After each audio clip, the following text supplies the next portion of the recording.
My feelings towards the Mortal Instruments are akin to the feelings that one has towards a sibling. Not those kinds of feelings, Cassandra Clare. Bad. Bad Cassandra Clare. But more so, I'm allowed to make fun of it and point out its flaws because it's my sister, my flesh, my blood. These books and I practically grew up together, so my criticisms are coming from a place of love and deep understanding. But if any of you who aren't fans of the series try to make fun of it, then we will be meeting in the Gaga pit after school. The Mortal Instrument series is one of the most notorious YA fantasy series to have ever been published. Whether you love it or hate it, people can't seem to keep this thing out of their mouths, including me and all of y'all. Because once you're invested in the Shadowhunter series, it's very hard to get out. Believe me, I've tried. Cassandra Clare, it's been 13 goddamn years. I don't know what you put in those fucking books, but please, I need to get out of here. And The Mortal Instruments is especially guilty of being extremely addicting, despite its deeply rooted flaws. I know it's problematic. I like it. Okay, so I'm gonna summarize the books for you. Maybe it's been a while since you've read The Mortal Instruments, and you want to get back into the Shadowhunter books, but you don't feel like rereading 6 whole books before you can jump into the sequel series. Maybe you watched the TV show and you want to know the plot of the books, because they are very different from the TV show. Or maybe you're just one of my friends and you're here to support me. Thank you, boo. I love you, boo. Sure, you could read the Wikipedia pages, but that's f***ing boring and skips over all the important tea. Either way, you guys want me to do summary videos on the Dark Artifices, and I intend to deliver, but I'm not going to have time in those videos to make sure that you guys are up to date with all of the lore and drama from the Mortal Instruments. Thus, we're going to rehash everything for you. I like how I'm saying we as if there's multiple people and it's not just me in my room by myself. I'm assuming that you guys know the basic Shadowhunter lore and the basic plot and characters from the Mortal Instruments. So if you've never read a Shadowhunter book or seen the TV show or at least watched like some recap videos online, this video might be a little bit confusing, but you're more than welcome to stay. Don't worry, you'll be fine. And for those of you who are new here, I was inspired by Carrie Can Read's Akatar videos when I made my Infernal Devices videos, but I started making them before she even announced that she was going to do videos on the Mortal Instruments, and I purposefully did not watch her Mortal Instruments videos, specifically so I wouldn't accidentally copy any of her jokes or anything. So any similarities between her Mortal Instruments videos and mine, besides the format, are purely coincidental, and this is not a video essay. I will give some thoughts and commentary as we go along, but the goal of this video is just to make as many of you laugh as possible. Alrighty, so I'm going to recap 3 whole books, a whopping 1,479 pages in the span of your average Star Wars movie, and you are all going to do your day-to-day tasks and zone out while you play this in the background and miss all the photos and memes I lovingly took the time to put on the screen for you, but that's okay. Alrighty, so let's friggin' do it. Book 1, City of Bones. So City of Bones came out in 2007, and it takes place in New York City in late summer 2007. We open the book with local nerd 15-year-old Clary Frey, 15! God, they're young. I remember when I used to think that the characters were like so grown up. God, I'm old. Anyways, local otaku Clary Frey and her best friend, also fellow nerd Simon Lewis, are hanging in an under 21 nightclub called the Pandemonium Club, because those are things that apparently exist in New York, I guess. At the weird little baby club, Clary witnesses 3 teens with weird tattoos murder a guy right in front of her. She's horrified. He was hot. Why would you kill him? Well, it's because he wasn't actually a guy, but in fact a demon. The 3 teens are, of course, shadow hunters. They're half human, half angels that fight demons for a living to protect humans and the world, yada yada. Clary doesn't know this. The reader doesn't know this, but I know this, and you know this, and I know you know this. That let's stop with the pretense. You guys know what a shadow hunter is. So the 3 teens are, of course, 1, Jace Wayland / Lightwood / don't worry about his last name, Jace. You guys know Jace. Anyways, it's Jace and his 2 adoptive siblings, Isabel and Alec Lightwood. Oh, and Clary overheard the demon that they killed talk about how some guy named Valentine's back, and he has the mortal cup, and he's going to do his evil plans because he's evil. Don't worry about it. It's Valentine. You guys know Valentine. The villain. Voldemort. But yes, no one else besides Clary can see Jace, Alec, and Isabel, so she's like, what the fuck? So the next day, Clary and Simon are about to go out, but then Clary's mom, Jocelyn, is like, so you know, Clary, we're gonna go to Luke's farmhouse for the rest of the summer. Definitely not because of anything suspicious that has happened lately with some guy named Valentine, but like, don't worry about it. Don't worry. And Clary's like, huh? Oh, friendly reminder, Luke is the sexy, like father figure for Clary or whatever. And he's definitely in unrequited love with Clary's mom, Jocelyn. But like, he's not her dad. But like, he's her dad. But he's not her dad, but like, he's her dad. You feel me? He's also hot. Daddy. Clary's all like, I've got plans. I can't be going away for the rest of the summer. Hell no. And she goes to a coffee shop with Simon, and then she sees Jace there watching her like the little creep he is. We all know Jace. He's hot, he's arrogant, he's sarcastic, he's obnoxiously blonde. Clary tries talking with him like, yo, what's up with all of that? And he's like, yeah, so we want you to come back to our home base, the Institute, with us to like figure out why you're able to see the shadow world, yet you're confused about being able to see the shadow world. Because normally you're born with the sight. So by now you would be more than used to being able to see all of these fantasy people. And she's like, no, you weird, hot, blonde guy, leave me alone. And then she gets a phone call from her mom in a panic, being like, Clary, listen to me. I need you to not come home, okay? Do not come home. No matter what you do not come home. Go to Luke's house, stay with him, go to Simon's. I don't care. Just do not come home. Do you hear me? Do not come home. So Clary immediately goes home. This is a common theme. Once inside her apartment, she sees that her mom is, surprise, surprise, missing. And Clary immediately gets attacked by a demon because of course she does. Clary, your mother told you not to go home for a reason. Why can't you just freaking listen when someone tells you something? But luckily, Clary manages to kill said demon. But then Jace shows up and Clary passes out because Cassandra Clare loves making characters pass out to end a scene. It happens constantly, and I love it. And then Jace heals Clary's wounds that she got from the demon by using a healing rune, because the Shadowhunters draw angelic runes on themselves to heal themselves or give themselves powers and abilities, which you should know, because if you're watching this, that means you've read the books before, right? Right? So he takes her back to the New York Institute and he's like, oh yeah, by the way, the fact that I put that healing rune on you and you didn't die means that you're a Shadowhunter, just like me. And Clary's like, so you must have been pretty sure I was a Shadowhunter then, since you could have killed me. And he's like, no, I was 90% sure. So she slaps him and he's like, what was that for? And she's like, the other 10%. I don't care, Clary ate with that line. So Clary meets the other Institute's habitants besides Jace. There's Isabel, or Izzy Lightwood, who's hot. Am I allowed to be calling these characters hot? Like, they're teenagers in the books, but I read the books when I was 11, and the characters who are alive in the Dark Artifices are like in their 20s, around my age. So like, it's okay, right? Like, I'm not saying that like I find them hot. I'm just saying that they're canonically hot. The Shadowhunters are canonically hot. Anyways, Izzy Lightwood. She's canonically hot. She's a great fighter, a terrible cook, and when it comes to high heels, wants nothing less than 9 inches. Her words, not mine. There's also Alec Lightwood, who is Izzy's older brother, and definitely not in love with Jace. Okay? He's Jace's parabatai. You guys know what parabatai are. Platonic soulmates who battle together, except the parabatai bond wasn't fully realized in these books, so they don't act like parabatai, and it's really weird. But Alec, like, off the bat just doesn't like Clary because clearly Jace has like a thing for her. And Alec's like, that's my man's bitch, stay away. Which is like so weird seeing Alec be so like aggressive towards Clary after seeing his development throughout the books, because he's a completely different person by the end of the series. He goes through a lot of character development. And Izzy and Alec's parents run the Institute and are currently on a trip to Idris with their little brother Max, which is the Shadowhunters' home country. Idris, not Max. There's also Hodge, who's the tutor at the Institute and teaches Jace, Alec, and Izzy how to be Shadowhunters. So Clary wants to go back to her apartment, and Jace is like, you're not going alone, so he comes along with her. And there they talk with Clary's neighbor, Madame Dorothea, who's like a fortune teller, witch, human who knows magic person. Yeah. And she reads their tea leaves and tells Jace that he's going to fall in love with the wrong person. Not so subtle foreshadowing. Don't worry about it. You guys know where this goes. So they find out that Madame Dorothea has a portal in her apartment, and she definitely knew that Clary's mom was a shadow hunter, and Jocelyn likely chose to live in that apartment because then she'd be able to use the portal if she ever needed to make a quick escape. So Clary's like, I need to go through the portal and see where my mom would have gone, which is like not how portals work. And Jace is like, no, that's not how portals work. Do not go through that portal. So naturally, Clary goes through the portal. They luckily, though, end up outside of Luke's bookstore. My boy Simon is there because he's been trying to find Clary since she's been MIA for a couple days because she's been knocked out after fighting a demon. Clary tells Simon about all that she's learned and how vampires and werewolves and demons are real, which is such a nice change of pace. I hate when main characters in fantasy stories keep things from their human friends and leave them behind in favor of their cool new fantasy friends. And Clary's like, Simon, are you okay? Like, this must be a shock. And Simon literally goes, that's so awesome. It's like D&D but real. Which is so real of him. Like, I'd be the same. I love him. He's my baby. So the three of them go inside Luke's house and see that these guys are interrogating Luke and telling him that Valentine kidnapped Clary's mom, Jocelyn, and that she hid the mortal cup and they won it.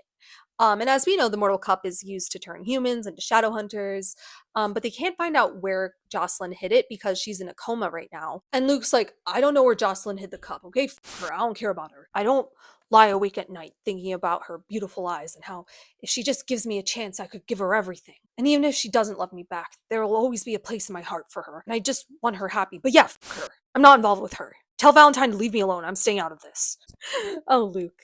Oh, and those two guys interrogating him were the guys who killed Jace's dad right in front of him when he was 10 years old. So Also, we find out that Jace is naturally blonde. So the trio return to the Institute and question Hodge, the tutor, who finally spills the beans about everything. Because him, Clary's mom, Izzy and Alex's mom and dad, Jace's late biological father, and Luke were all a part of a group called the Circle, which was a political group of young Shadowhunters in Idris about 15, 20 years ago, who were against the way that the Clave ran things. And the Circle's leader was Valentine, who's the evil guy that everyone thought was dead, but is actually very much alive, surprise, surprise. And it turns out that he's actually Clary's biological father.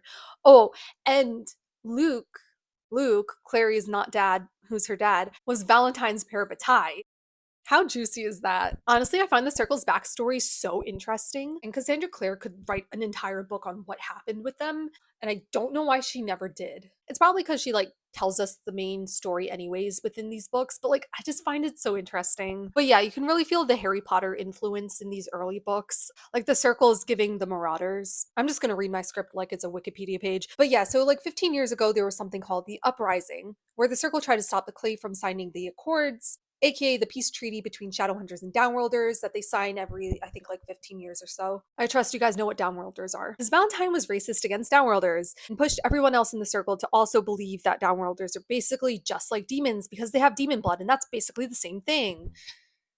Except it's not. But the uprising failed, and a lot of the Circle members ended up dying in the battle, and Valentine, being the absolute keeper that he is, burned down their house to fake his own death, killing Jocelyn's parents and also her and Valentine's infant son in the process. And the Mortal Cup was thought to be destroyed or missing after that, but it turns out that Jocelyn actually ended up taking it and hiding it. And this all happened when Jocelyn was pregnant with Clary, by the way. And the Clave doesn't know that Jocelyn had the cup, so they've been searching for it ever since, because there's not enough Shadowhunters and they need to make more. But Valentine wants the cup so he can make an army to fight the Clave. And so everyone wants the cup, okay? It's one of the 3 mortal instruments. There's the mortal cup, the mortal sword, and the mortal mirror. Angel, Raziel, and all of that. You know. You know. I know you know. You better know. I mean, if you got it and made it this far, I hope you know the basic lore. Wow. You claim to be a Shadowhunter fan, yet you don't even know the basic lore of our Angel Raziel? That's kind of lame. So given this new information, Clary and Jace decide to visit the Silent Brothers in the Silent City, aka the City of Bones. Roll credits. To go through Clary's memories and see if maybe she knows something about where Jocelyn hid the cup. The Silent Brothers try to go through her mind, but it turns out that there's some sort of block in Clary's mind that affects her ability to remember the Shadow World. And it was put there by someone named Magnus Bane. We all know who that is. So it turns out that Magnus Bane is the High Warlock of Brooklyn. He throws some great parties. He's about to throw a birthday party for his cat, Chairman Meow. We love Chairman Meow. And all the hottest Downworlders are going to be there. And Izzy has an invite. So they're like, okay, this is our chance to go talk to him and see if he can remove the block in Clary's mind so she can access her memories. So they go to the party. He pretends to not know who they are, but he does know who they are. And Isabel has the Lightwood family heirloom, which is that ruby red necklace that detects demons, which if you guys have read the Infernal Devices, you know that Magnus was actually the one who originally got that necklace for his girlfriend at the time, Camille. So he knew who they were, you know? So they get him to finally fess up, and he's like, okay, yeah, you got me. Yeah, Clary, your mom hired me to put the spell on you, so as you saw things from the Shadowhunter world, you would immediately forget them. Because she wanted you to grow up as a normal human, apart from the Shadow world, and the spell fades with time, so your mom would have to periodically come back to visit me and get it redone. So give it a little time, it'll fade, and then your mind will be back to normal. But yeah, so Magnus basically saw Clary grow up, which is kind of cute. Oh, also... Also at the party, Simon drinks a drink that Isabel told him he shouldn't have drunk, but he drinks it and then he turns into a rat. Oh, did I mention that Simon's into Izzy? Because, he is. I mean, most of the characters are. She's supposed to be, really hot canonically. Anyways, he gets turned into a rat and then is taken by some vampires who think it's, one of their friends. Clary and Jace get some weapons from a church because in this universe, holy places of worship are yeah, we love the Shadowhunters. Oh, and, Jace has some, edgy line where, he talks about, oh, what, you think just because there's demons that I believe that there's angels? And he's like, well, if there's a god up there or not, doesn't matter. We're on our own anyways. And 11-year-old me was like, oh my god, he's so edgy and cool. I want to be just like him. Obviously, I'm just like him. I'm so edgy and cool. So Clary and Jace go to the New York Vampires hideout to go after Simon. It's an abandoned hotel called the Hotel du Mort. There they meet Raphael, who is the current temporary leader of the New York Vampire Clan. He will pop up in the series, so I'm mentioning him now. So they're trying to get Simon back. It's not really working, and it's like two of them against this entire vampire clan. So it's not looking good. But then suddenly a bunch of werewolves show up and chaos ensues. They're not sure whose side the werewolves are on or why they're even there, but Clary and Jace use this opportunity to get Simon the rat back, and they narrowly escape using one of the vampire's motorcycles on the roof. The motorcycles can fly during the night because they run on demon energies. It's like kind of cool. The side effects of the drink wear off, and Simon turns back from a rat-looking rat into a rat-looking human, aka his normal self. He's fine despite the PTSD, and this totally will not have consequences in the future. Don't worry about it. They go back to the Institute, and then it's the next day, and it's actually Clary's birthday. So that night, Jace takes her to the greenhouse at the Institute, and they kind of have like a date. They've been having flirty banter the whole book, and he shows her this special flower native to Idris that only blooms at midnight, and then they kiss. So then Jace walks Clary back to her room, but then Simon opens the door because he was staying in her room, and Jace is like, what? He's like really hurt, but he doesn't let it, he doesn't show it. And Jason's like, yeah, maybe next time mention that you have another man in your bed. And Simon's like, you invited him to bed? And Jason's like, ridiculous, isn't it? We wouldn't have all fit. I adore the dialogue in these books. Cassandra Clare's writing might be a little unpolished in the earlier books, but like the dialogue is so good. The humor is so good. Oh, also like Simon's very clearly in love with Clary, and he's like definitely been in love with her for like a long time, but like he's desperately in the friend zone, Just like Jocelyn and Luke. Parallels, we love to see it. Anyways, in case you forgot from the last time you read these books, because you definitely did read these books, Clary and her mom are both artists. So Clary starts sketching in her book, and then she sees the image of a rune in her mind, and she's like, huh? So she draws the rune and realizes that she can use that rune to hide things inside of a painting. She drew a coffee mug, and then she was able to hide the mug inside of the drawing of the mug. Got it? And she realizes that her mom hid the mortal cup in a painting, because she remembers that when they visited her neighbor Madame Dorothea, that she had a custom set of tarot cards painted by her mother, and one of the cards had a painting of the mortal cup. So she's like, oh man. So she goes to Jace, and he's still hurt because he caught feels, but she doesn't care about him the way that he cares about her, and he's not used to that because girls are usually falling for him left and right because remember, canonically, he's supposed to be hot. But he gets over himself, and then the Institute team meets up with Hodge, and they come up with a plan to go get the cup. But it turns out that they actually need Simon's help because he's the only one with the driver's license, and they don't want to be bringing back this like priceless artifact on the subway. So also Hodge is cursed to stay in the Institute for the rest of his life as a punishment for being in the circle, so he can't help them because he can't leave the building. Izzy and Alex's parents also were punished for being in the circle, but their punishment was that they were like exiled to New York. They're still allowed to leave the Institute and stuff, but they're only allowed to go back to Idris on like official business if the Clave approves it. Because as we all know, the worst possible punishment that one could have for being in a terrorist group is, of course, being forced to live in New York City. Anyways, Simon begrudgingly helps them, despite the fact that he's hurt that Clary doesn't love him, and that the Shadowhunters treat him like trash for being a human, because the Shadowhunters are racist, as we all know. So they go to Madame Dorothea. Clary uses this special rune to get the cup, but Madame Dorothea has been possessed by a greater demon and tries to take it back. A battle ensues, and they would have all died, but Simon, who was told to stay in the car because he's just a mundane, actually shows up with a bow and arrow and shoots the skylight, which lets in enough sunlight to kill the demon. Because Simon's a badass who went to archery camp last summer. F you Shadowhunters, you just got your ass handed to you by a mundane. Alec is badly injured in the fight, so they rush back to the Institute, and off-page Magnus Bane comes to heal him because Magnus thinks Alec's cute. So they give Hodge the cup, and then Hodge immediately betrays them because it turns out that he's been working for Valentine the entire time. He summons Valentine and gives him the cup in exchange for Hodge's curse to be lifted so that he can like leave the Institute. Oh, and he also knocks out Jace and gives him over to Valentine too because Jace, I guess. So finally, he steps outside for the first time in 15 years, but Clary goes after him, and then he attacks her in an alleyway. But then Clary is saved by a werewolf, who's actually Luke, my man. Because it turns out that while Luke was a shadow hunter growing up, he actually got turned into a werewolf, and it was f***ing Valentine's fault. F***ing Valentine's fault. So then they go back to Luke's pack headquarters. It's in an abandoned police station that's clamored to look like a Chinese takeout place called the Jade Wolf. Sense of humor, I like it. And then we get Luke's backstory, and it's so interesting and intriguing, and I wish Cassandra Clare gave us more circle content. It's so fascinating and full of drama. Like, why do I care more about the adults in this series than the kids? That's how I know that I'm growing up, So it's like literally a full chapter of Luke just dishing out all of the tea, and it's really good.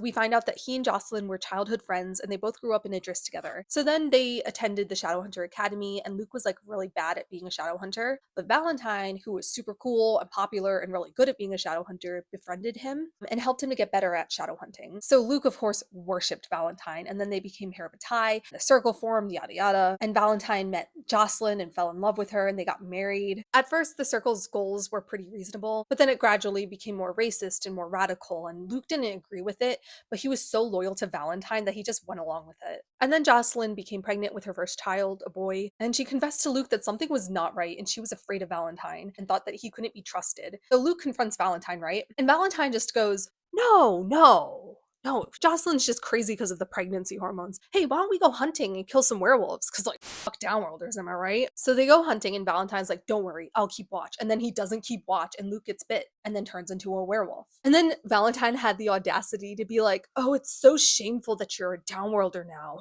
You're my pair of a tie and I love you, so I can't bring myself to kill you. But you do need to die. So here's a dagger. Go to the woods and kill yourself. Bye. And then he told everyone that Luke voluntarily killed himself out of shame. Like, he planned all of this out just because Luke was starting to be slightly suspicious of him. And he was probably also jealous that Jocelyn trusted Luke more than she did Valentine. But like, oh my god, if I was Jocelyn, I would not be going for Valentine. I don't care that he's like the cool jock popular guy. Like, Luke. Why would you not want Luke? Oh my. But Luke didn't actually stab himself in the woods. He went to go kill the werewolf who turned him because he was like, you ruined my life. But that guy who he killed was the leader of the pack in Idris. So Luke became the new leader of the pack because that's what happens when you kill the leader. Eventually, Jocelyn heard some rumors and found out that Luke was actually alive and went to go see him. And she told him how Valentine took the mortal cup and had all these evil plans and was planning the uprising. So her and Luke worked together behind Valentine's back to sabotage the uprising. They secretly teamed up with a bunch of downworlders in Idris to be backup so that they could fight against the circle during the uprising. Pretty badass. And of course, Valentine faked his death, also killing Jocelyn's parents and their son because he burned their house down. But Jocelyn was actually pregnant with their second child, Clary, and Valentine didn't know. And she decided to leave the Shadowhunter world behind, including Luke, because she didn't want Clary growing up with any of that.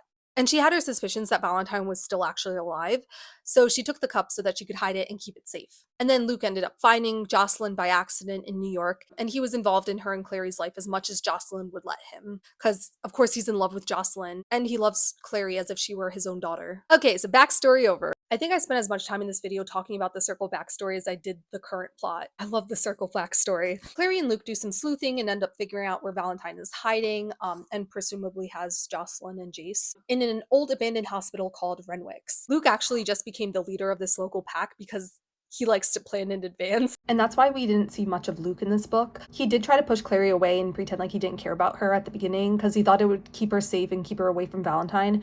But once he realized that she wasn't safe, he went and found a pack leader to kill so he could start making his plan to kill Valentine. And he had his new pack keeping tabs on Clary, which is why those werewolves showed up and started fighting the vampires for them when Clary and Jace went to the Hotel du Mort to rescue Simon the Rat. It was all Luke behind the scenes trying to protect her. So he's like, cool. Now that I'm the leader, I need you guys to help me fight this Valentine guy, even though it has nothing to do with you, and some of you will likely die, but that's a sacrifice I'm willing to make. Yeah, Luke was a little morally gray for that, but I do love the guy. And he ends up being a father figure for most of the main characters. It's really cute. He's daddy in more ways than one. He's just a sexy guy. Anyway, so they all go to fight Valentine's army of Endarkened, aka when you put a bunch of runes on a human and make them go crazy and turn them into mindless fighting machines that eventually die. And then they find Jocelyn, who is unconscious, and they find Valentine and Jace. And Jace is like, hey, Valentine isn't so bad. He's actually my dad. He's the guy who raised me. Turns out he's not dead at all. And Clary's like, no, he's not. Because first off, he's not a nice guy. And also, he's my dad. And so if my mom's your mom, and your dad's my dad, then that makes us siblings. I hate it. And Valentine's like, yeah, he's actually my son. I faked my death and my son's death, and then I faked my death again, but actually I raised him in secret, and then faked my death a second time to Jace, and then sent Jace to the New York Institute where Hodge could watch over him while I did my evil little plans, and fake my death some more. And Clary's like, that's so fucking stupid. Jace, you can't trust this guy. He's literally evil. And Jace is like, well, he's my dad. Sorry, I hate him. I can't stand him. Jace is so easily manipulated. I know it's not his fault. Like, he's a victim of abuse, so like I can only be so angry at him, but like Jace in the early books really annoys me. Luke tries to kill Valentine, it doesn't work. Valentine tries to kill Luke, it almost works. Valentine goes to escape through a portal and he tries to get Jace to join him, but Clary finally knocked some sense into Jace, and Jace is like, "No, I can't join you. You're evil." Ugh. And then Valentine destroys the portal, leaving them unable to go after him. So they get Clary's mom to a hospital where she remains in a magically induced coma, and it's a mundane hospital, so like they're not going to really be able to do much for her. But anyways, and Jace is like, "Wow, I guess that's my mom." And things are awkward with him and Clary because they're both still very much in love with each other despite knowing each other for like a week. But and now they're siblings apparently. And of course, Valentine succeeded in his goal to get the Mortal Cup so he can continue with his evil plans. End of book one. Call me crazy, but I feel like if I knew a guy for a week and then found out that he was my sibling, I would simply not have a crush on him anymore. I don't know, maybe it's just me. Okay, so next book, City of Ashes. People like to hate on City of Ashes for being supposedly slow and having second book syndrome, but I really appreciate its vibes. Also, it was one of the only Shadowhunter books that I owned back in middle school, so I reread this thing a ton. I have a lot of memories with it. As you can probably tell with how beat up my copy is, it's practically begging to be put down. We start off strong with the dedication, which reads, "For my father, who is not evil." Well, maybe a little bit. And if I don't relate, I hope my parents don't watch these. So, book two. Jace, Alec, and Izzy are continuing on with their lives, fighting demons, etc. Simon and Clary continue on with their lives, watching anime, hanging out at Luke's place, and trying to ignore the trauma of the past couple weeks. Simon's trauma involves almost getting murdered by a bunch of vampires, and now he feels strangely drawn back to their hideout, and he doesn't know why or what to do, and he's afraid that he might be turning into a vampire himself, and it's really scaring him. And Clary's trauma involves being in love with her brother. So equally traumatizing. But yeah, they're watching TV and then Dracula turns on and Simon's like, "Oh," and he like runs to the kitchen. And Clary's like, "Are you okay?" Which he's not. They have a conversation and they somehow end up kissing. And Simon's like, "Holy shit," because he's been in love with her for so many years and now they kissed. And Clary is totally not in love with Jace. Yeah, she feels that way about Simon because, like, Simon's her friend, and most importantly, not her brother. So she's like, I guess this is a thing now. Meanwhile, Izzy and Alex's parents return from Madras, and their mom, Maris, is like, "Jace, how did you not know that Valentine was your father?" And basically makes it known that she doesn't trust Jace anymore, and she actually kicks him out. And she's basically his adoptive mother from when he was 10, so Jace is understandably really devastated right now. And he goes to this bar called the Hunter's Moon, which is run by werewolves. He tries to pick a fight with one of them, even calling the werewolf a fantasy slur that is apparently so bad that the book refuses to even say what it is. Will you excuse me for a moment? Jeez, hi, yes, this is HR. I know that you're suicidal and want to get killed, but if you could refrain from using downworlder slurs, that'd be real great. Okay, thanks, bye. Anyways, Luke shows up and breaks up the fight. In this scene, we also meet Maya Roberts, a werewolf who isn't in the first half of the series too much. She pops up from time to time. I'll rehash her backstory when it's more relevant in book 4. But for now, just know that she grew up as a human and then got turned into a werewolf by her ex-boyfriend who was like really abusive. She's part of Luke's pack now and witnessed the whole Jace fight. And of course, Jace refused to talk to Luke, so Luke had to call Clary so that she could go talk to him. So her and Luke convinced Jace to go back to the Institute, and Luke even says that he'll help talk some sense into Maris. Okay, and I have to include one of my favorite jokes from the series. Simon and Maya end up chatting in the hallway while Clary and Luke are talking with Jace, and Maya's like, "You think she'll be able to talk some sense into Jace?" And Simon's like, "Well, if he listens to anyone, it's her." And Maya's like, "It's sweet that he loves his sister like that." And Simon goes, "Yeah, it's precious." Simon has no chill. He's definitely my favorite from the Mortal Instruments characters, and he's always calling out these characters for their ridiculousness, so I love him. So Luke, who is such a sweetheart and basically acts like a dad to everyone, goes to the New York Institute, even though he's no longer a shadow hunter, so that he can go talk to Maris. And he gets her to reveal that the Inquisitor, aka the second in command in the Clave, is actually on her way to investigate them because of what happened with Hodge and Valentine showing up and all of that in book 1. And Maris thought that it would be better for Jace to not be there when the Inquisitor arrives so that they can't interrogate Jace and get him in trouble. Despite the fact that Valentine was a terrible person and an abusive father, Jace can't really bring himself to hate Valentine, and he said as much to Maris, which is why she was like, "Oh, you gotta go before the Inquisitor gets here." But yeah, it's honestly an interesting relationship that he has with Valentine, because Valentine was this abusive father towards Jace, but like he was also the only father that Jason knew, and he has like his adoptive father now with Robert, but like it's not the same. I don't know, it's weird. It's interesting. So Jace is like, it's fine. They can interrogate me with the mortal sword, aka the second mortal instrument that forces you to tell the truth if you hold it while being questioned. Fast forward some time, and the Inquisitor named Imogen Herondale arrives. And some of y'all are probably like, Herondale? Yeah, Herondale. Yeah. So she questions him, and she's like, "You're a liar, just like your father." Um, she doesn't have a, sometimes I think like, oh, Jocelyn doesn't have a Brooklyn accent, but like Clary and Simon probably do. Like they grew up in Brooklyn. Could you imagine? So she questions him and she's like, "You're a liar, just like your father." And Jace is like, "No, I like to think of myself as a liar in a way that's uniquely my own." I hate to admit that he's like actually funny sometimes. But yeah, she doesn't appreciate his humor and she's such a bitch that she's like, "You know what? Maybe a night in the Silent City prisons will help you watch your mouth." Which is like so uncalled for. And all I'm saying is that if you had to spend a night in prison every time you made a sarcastic remark in poor taste, then Jason and I would both be serving life sentences. So yeah, she throws him in prison for the night, much to everyone else's horror. And Inquisitor Herondale says that she'll question him with the sword tomorrow. So Jace is in prison, it's night, and Jace is normally really brave, like to the point of recklessness, but he starts feeling really scared and apprehensive, and he's like, "What's going on with me?" And then he hears a scream, and he's like, we're in the Silent City with these silent brothers, heavy on silent." And a silent brother runs in, and the stitches holding his mouth have been ripped open because whatever he saw was so terrifying that he screamed for the first time in who knows how many centuries. And I just think that's so cool. But yeah, so the silent brother dies right in front of Jace, and he's like, "What just killed that silent brother? What did he see that was so terrifying that it killed him?" And Valentine shows up, and he came to the Silent City to take the mortal sword, so he has the mortal sword with him. And he's like, "Hey, son, how's it going? I'm so sorry the mean Cleve locked you up." And Jace is like, "What do you have planned? You think I trust you?" And he's like, "Well, I'm not the one who locked you up here despite you being innocent." And Jace is like, "Damn, you're right. Jace, stop being so easily manipulated."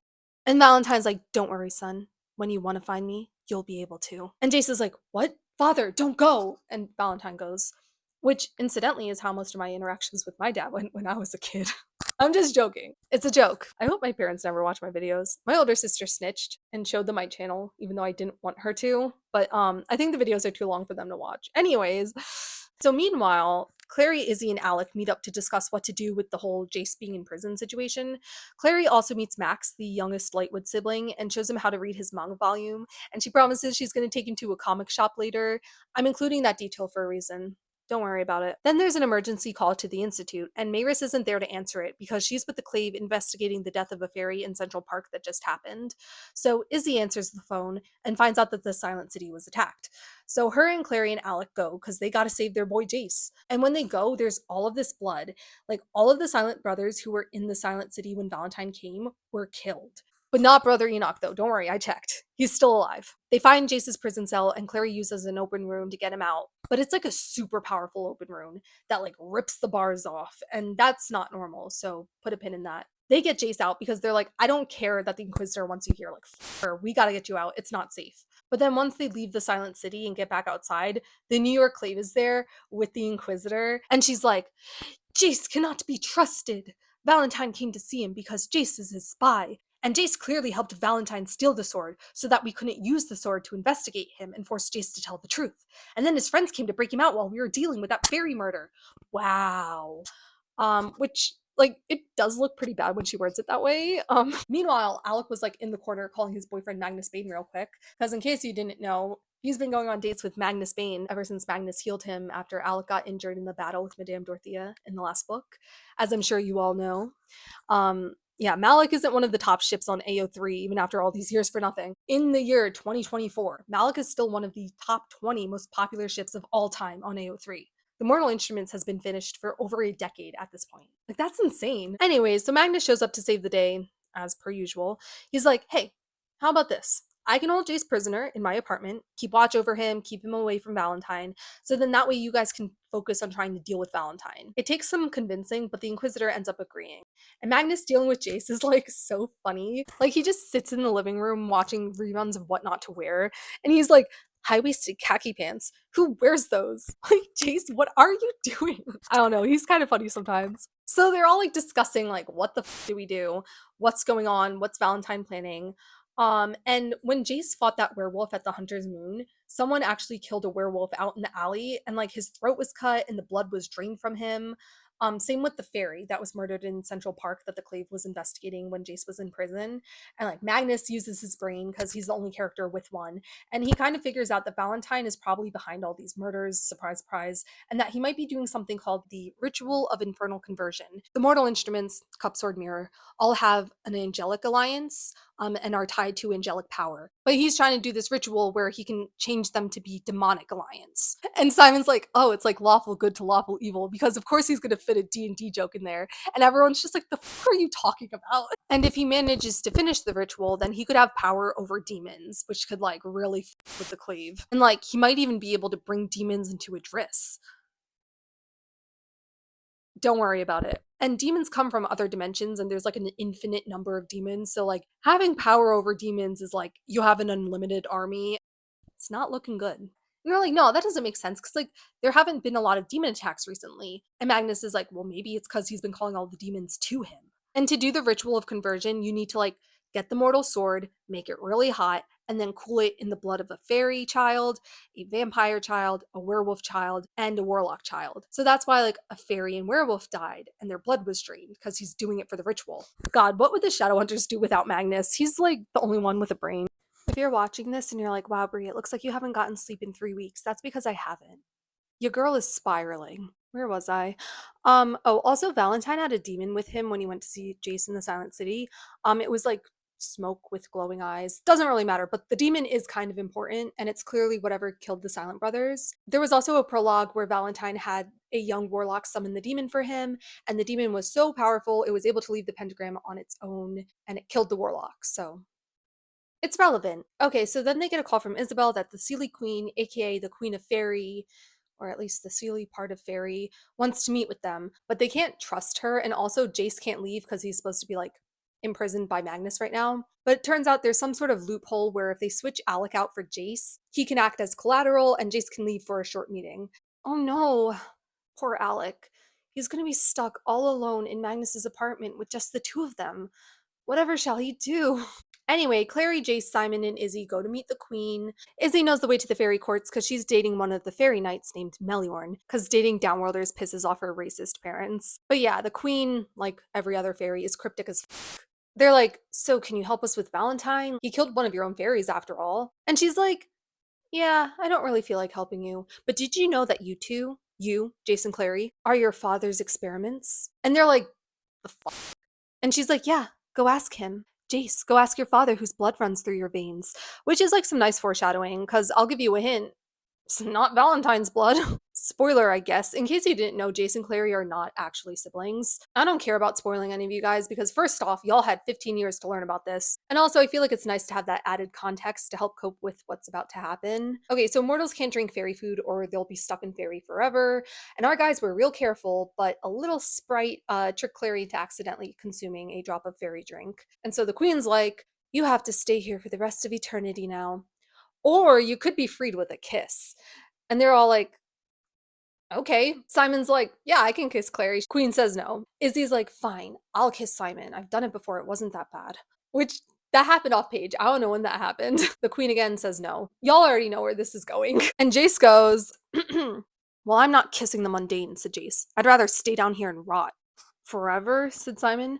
Forever's an awfully long time. Jace raised his eyebrows. I knew it, he said. You want to kiss me, don't you? Of course not, but if I guess it's true what they say, observed Jace. There are no straight men in the trenches.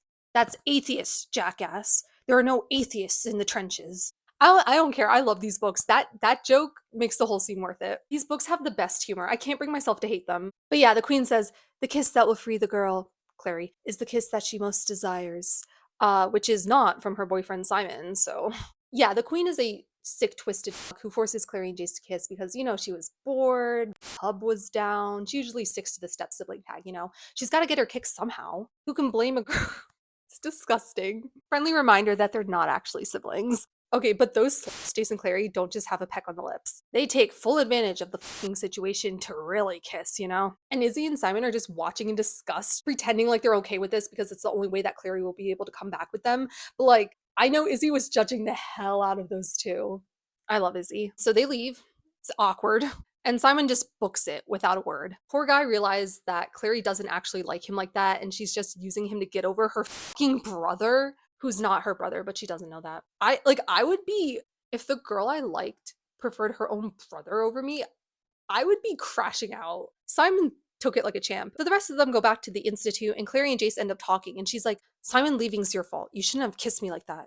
And Jace is like, how else should I have kissed you? Is there a different way you'd like to be kissed? Which is this motherfucker. I cannot stand him. And they argue until Clary finally admits that she loves Jace the way that she should love Simon, and she wishes Simon were her brother, not Jace. And she doesn't know what she's gonna do, and she's been trying to avoid Jace and her feelings, and it's not working. And Jace has the audacity to be like, oh my god, same, why didn't you just say so? We could just secretly be together and lie to everyone. But Clary's rightfully like, no, that's stupid. And she's disgusted with the two of them, and she calls their feelings for each other sickening, and that upsets Jace. He's like, you think I'm sickening? And leaves. I don't know, he's not acting as guilty and grossed out as I feel like he should. That's them teenage boy hormones for you. Let's just say I don't want to look at the Steely Queens or Jace's browser history. Okay, so Clary falls asleep and has a nightmare about Simon, and then wakes up to the institute doorbell ringing. Jace and Izzy are like, oh my god, is it Simon here to declare his love for you? Why didn't he just get drunk and pass out in a gutter like a sensible person? They're such haters. So the doorbell is actually Raphael, the temporary leader of the Manhattan vampire clan,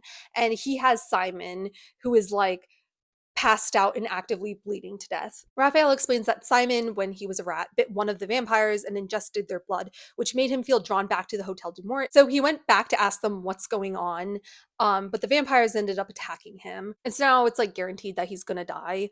And so they tell Clary, you gotta decide now. Do we let Simon die and become a vampire, or do we behead him and stake him through the heart and let him rest in peace? Fun options. And they're short on time. This is like the most stressful Kahoot question you'll ever have. And Clary's like, fuck, I don't know what he would want. But she can't lose Simon. He's her best friend. So she decides to let him become a vampire. And it is traumatizing for literally everyone involved except for Raphael. Oh, and like the way she also says, like, you know, fine, we'll let him be a vampire, but only if we bury him in a Jewish cemetery because he's Jewish. And she's like, and only if I can be there when he wakes up. And it's like, I don't know, they're just teenagers. Like, they didn't deserve this. Not me feeling bad. Like when I was younger, I was just like, oh my god, this is so dramatic. Now that I'm older, I'm like, they're just teenagers. He's her best friend. So yeah, poor Simon. He cannot catch a break. Simon's whole arc with becoming a vampire and trying to come to terms with it is really heartbreaking, and like honestly one of the best written character arcs in the whole series. I might be biased though because I love Simon. Next day, Claire goes to the hospital where Jocelyn has been staying in a magically induced coma. She guiltily tells her everything that happened, and Luke overhears and is like, what happened with Simon isn't your fault. But Clary still feels guilty about it. When they get back to Luke's house, Simon is there being all vampire-y. He doesn't need his glasses anymore, and he's graceful instead of clumsy, and he just feels off and not like Simon. And he talks about how terrible and guilty he feels lying to his mom, saying that he's sick because like he can't go to school, he can't go out in the sunlight, he can't go to the doctors, and she keeps bringing him food and he has to throw it out because he can't eat it. I don't know why, but that detail of him having to throw out the food that his like mom lovingly prepared for him just like really hurts me.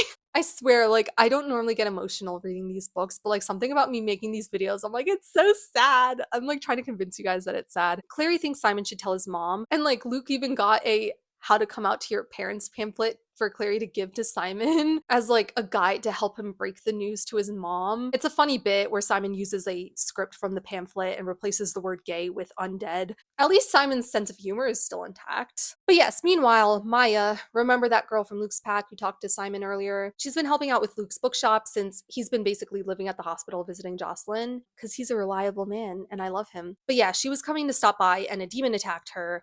Luke was parking his car and ran the demon over with his truck because he's also a badass.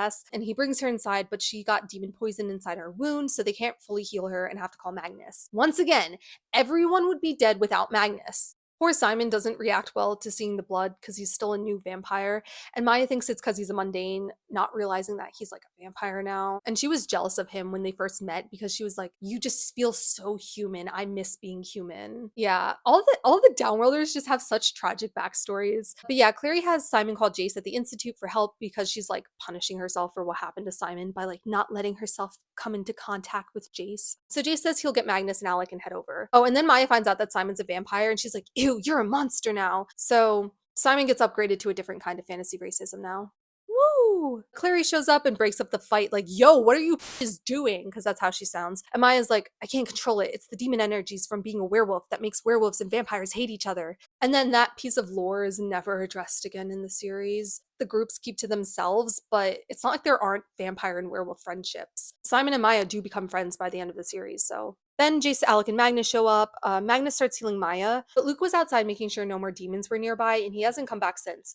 So they're worried, and Clary, Jace, and Simon go to check on him. Turns out he is currently being attacked by some more demons, and Clary tries to fight one, but as soon as it sees her, it starts running away in fear. And Clary's like, that's weird. Why? But it looks like the demon saw this rune that was on Clary's arm. Because earlier in the book, Clary had a dream where her mom drew this rune on Clary's arm. And then when she woke up, it was still there. Yeah, Clary gets a lot of prophetic dreams and stuff. It's probably nothing. So they get back to Luke's house. Magnus heals everyone and stuff. Oh, and the Shadowhunters have the audacity to act shocked that Magnus said he's still going to charge them for healing them. Of course he's going to charge you. Jace is like, but you're dating our friend. Can't you do it for free? And Alec, like Loki, still has a thing for Jace and is still very much in the closet. And he's like, I'm not dating Magnus. And Jace is like, funny I didn't say it was you, but you still knew what I meant.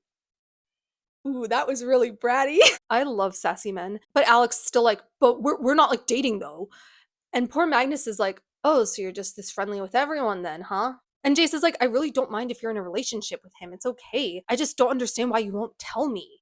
Ally. But for real, Jace and Alec are parabatai and they don't tell each other stuff. It pisses me off. Meanwhile, Clary and Simon talk, and Simon admits that, yeah, he knows that she's been pining over Jace even though she could never be with him. And also, she's currently in a relationship with Simon. And she's like, just give me time to get over it.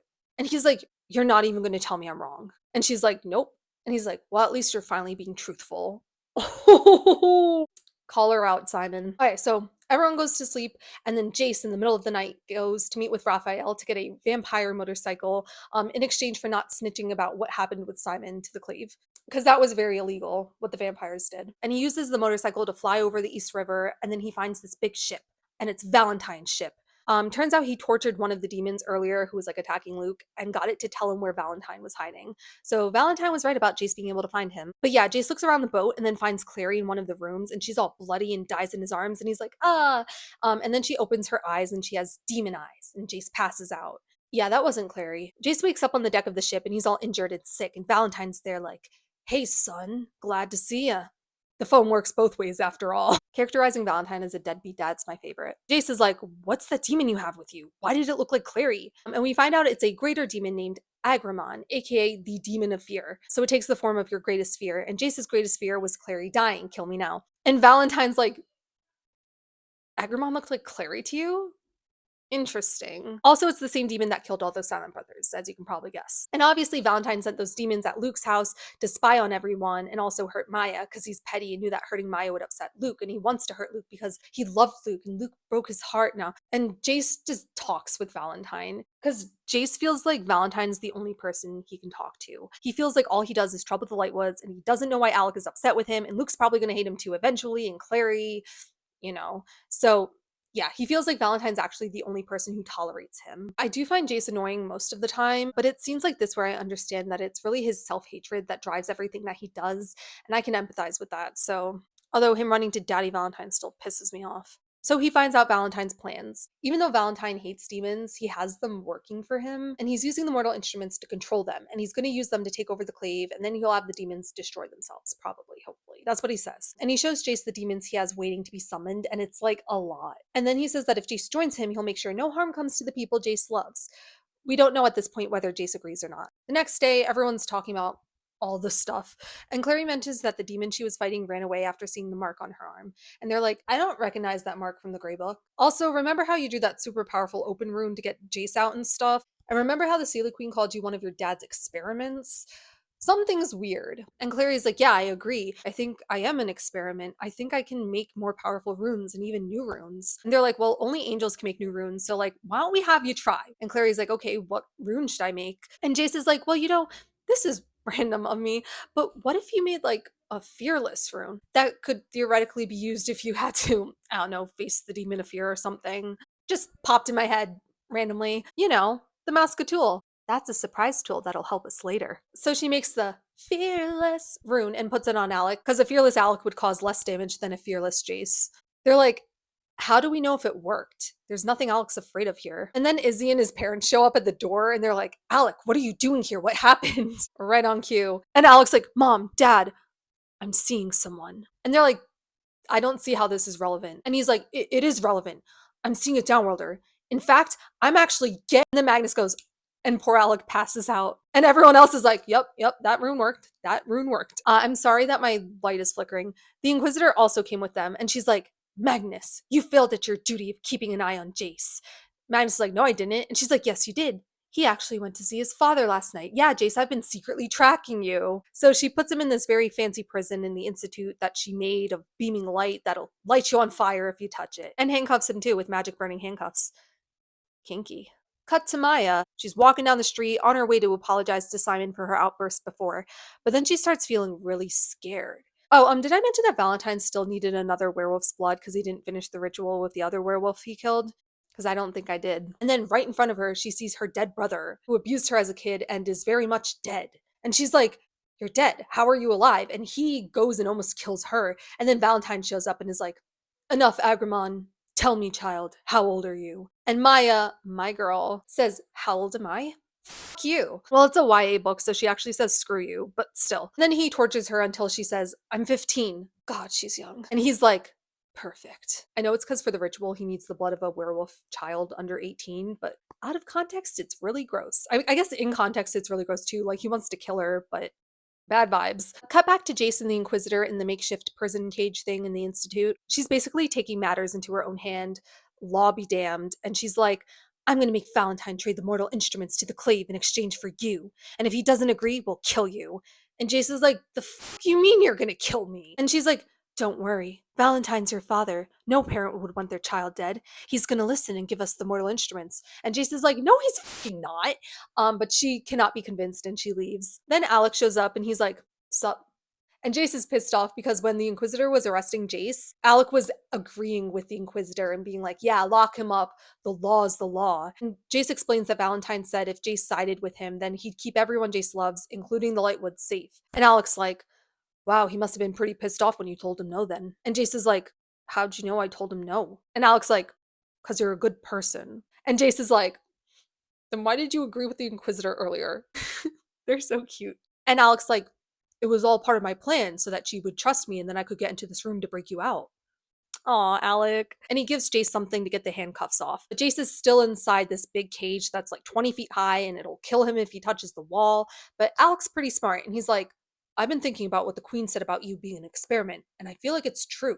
And you have some power that makes you able to do things that other Shadowhunters can't. Sometimes it seems like you can practically fly. And all I'm saying is there's no roof to this cage. And Jace is like, you are one crazy motherfucker. But sure, yeah, I'll try jumping 20 feet in the air up to the rafters. Spoiler alert, he's able to do it. Meanwhile, Clary is talking to Simon on the phone, and then she hears a bang, and then the phone goes silent. So Clary and Luke go to Simon's house and realize that he's been kidnapped by Valentine. Because he needs a vampire too, and why not kill your daughter's only friend? That's what a good dad would do. Deadbeat dad. They figure that he probably took Maya too, because she was on her way to Simon and never made it. So Clary calls Izzy and Alec and Jason. You know, it's time to team up, find Valentine, save Simon and Maya, etc. With the help of Clary and Luke, Jace sneaks out the Institute, literally jumping out a window like 10 stories high. But you know, he realized he can jump really high now, so he's feeling particularly invincible right now. He fucking scares Clary and Luke though. But yeah, they drive away towards the river to find Valentine. Meanwhile, Simon and Maya are on Valentine's ship waiting for him to come kill them and drain their blood. They kind of have a heart to heart, and it's really sweet, and both of their characters are so endearing. But then Valentine shows up and slashes Simon's throat right in front of Maya. Don't worry. He's fine, guys. He's totally fine. But for real, how many times is Simon gonna almost die in this series? Too many. Meanwhile, Luke, Clary, and Jace get a message from Magnus with an address to meet him at. And they get to talking about the Inquisitor's past and why she's like this. Her son, Stephen Herondale, joined the circle, and Valentine convinced Stephen to divorce his wife because Valentine didn't like her family, and then Stephen remarried someone that Valentine picked. But then Stephen died in one of the circle's raids, and his new wife, who was pregnant at the time, offed herself, and then Imogen's husband died of grief. So she lost her son, her daughter-in-law, her future grandchild, and her husband, like, super quickly, and it left her super bitter and a certified Valentine hater. I'm including all this for a reason. And obviously, she also hates Jace because why does Valentine's son get to live, but hers had to die, yada yada. Then it reaches sunset, which is the time limit that the Inquisitor gave to Valentine to decide whether he would trade the mortal instruments for Jace. Valentine arrives to the Institute as a hologram, and he goes to the Inquisitor and he tells her to f off and that he will not trade Jace for the immortal instruments, and she can kill him for all he cares. And she's like, oh, I was wrong. Jace was telling the truth. Valentine is a terrible person. Who would have fucking thought? That is exactly how things would have worked in the real world too. Like, that's how people act, you know? I didn't think the leopards would eat my face, etc. Izzy and Alec were listening to the whole thing, and Izzy like bursts in and calls Valentine a dickhead right to his face. I love her. Valentine's hologram leaves, and then Maris and Robert, aka the Lightwood parents, are like, fuck you, Inquisitor. We gotta gather as many Shadowhunters and boats as we can and go fight Valentine on his ship. Okay, so cut back to Luke, Clary, and Jace right outside the river. Magnus shows up and does some magic so Luke's truck can drive on the water so they can get to Valentine's ship. Jace has Clary put the Fearless rune on him in secret so that he doesn't die from the pure demon Agramon. They sail over to the boat, and then Valentine summons like a bunch of demons, meaning he definitely was able to at least do part of the ritual. Rip Simon. Again. Just kidding, he's fine. But yeah, one demon almost kills Jason. He's coked up on that Fearless rune right now. So he's just like upset that it ripped his leather jacket because it was his favorite jacket. Valid. Once again, I love sassy men. Then a flying demon snatches up Clary and brings her inside the ship where she meets Maya, who tells her that Simon is dead. Rip Simon again. He's fine. He's fine. Then Clary uses some special rune that creates a hole in the wall so her and Maya can escape the room they're in and, get back to the top of the ship. Clary's like, wait, the melted metal? What if it's like toxic sludge or something? And Maya says, girl, I'm from New Jersey. I was born in toxic sludge. Accurate Jersey representation. I'm not from Jersey. If you pay close enough attention to my videos, you could probably figure out where I'm from. Please don't dox me. Maya goes through the hole and Clary's about to follow, but then Valentine shows up and snatches her up. He also kicks her stele, aka Clary's choice of weapon, away. I always like that Clary's an artist and her focus is more on using runes instead of just stabbing things during battle, like everyone else. It kind of adds a bit of personality to her fighting style. Up on the deck of the ship, Luke and Jace are trying to fight off the demons, but there's just way too many. Then, the light would show up with the New Year Conclave to come help. The Inquisitor shows up too and snatches Jace away from the fight, and since his jacket is ripped, she can see this star-shaped scar on his shoulder, and she's like, where did you get that?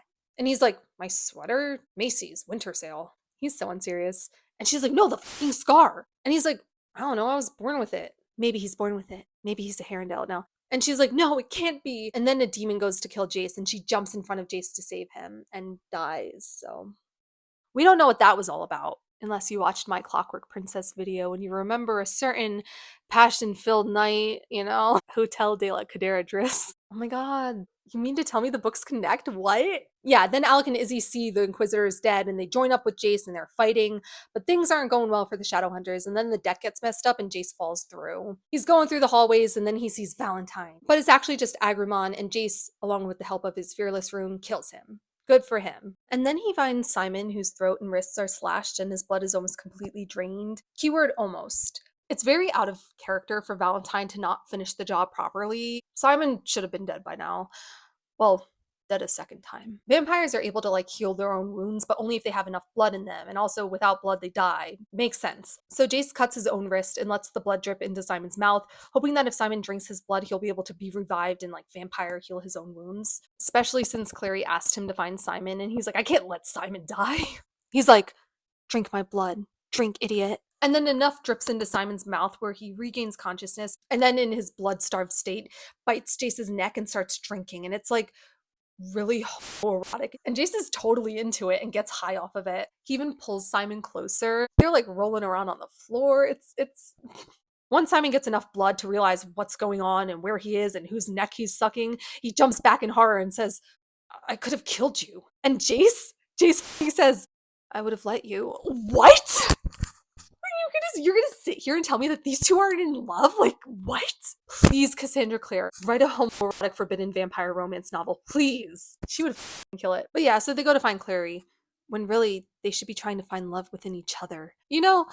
Maybe the Jason Simon shippers were onto something besides drugs. Meanwhile, on the deck of the ship, everyone's still battling all the demons, and Alec actually gets knocked into the water. And Magnus, who is still driving Luke's truck boat right nearby, saves him. And Magnus is super drained because he was using all of his magic to strip the protection wards off Valentine's ship so everyone could go fight. And he's like, listen, Alec, I put a spell on the truck so it'll stay afloat after I lose consciousness. Because I will lose consciousness. So it should last long enough for you to get back to land. And Alec's like, I heard warlocks can take strength from people. So here, take my hands. Take my strength. And Magnus is like, I thought since you're a shadow hunter, you wanted to go back to the ship and fight. And Alex like, no, what you're doing is more important. So I'm offering my strength. Take it. It's yours. I'm normal. They're not the top ship for nothing.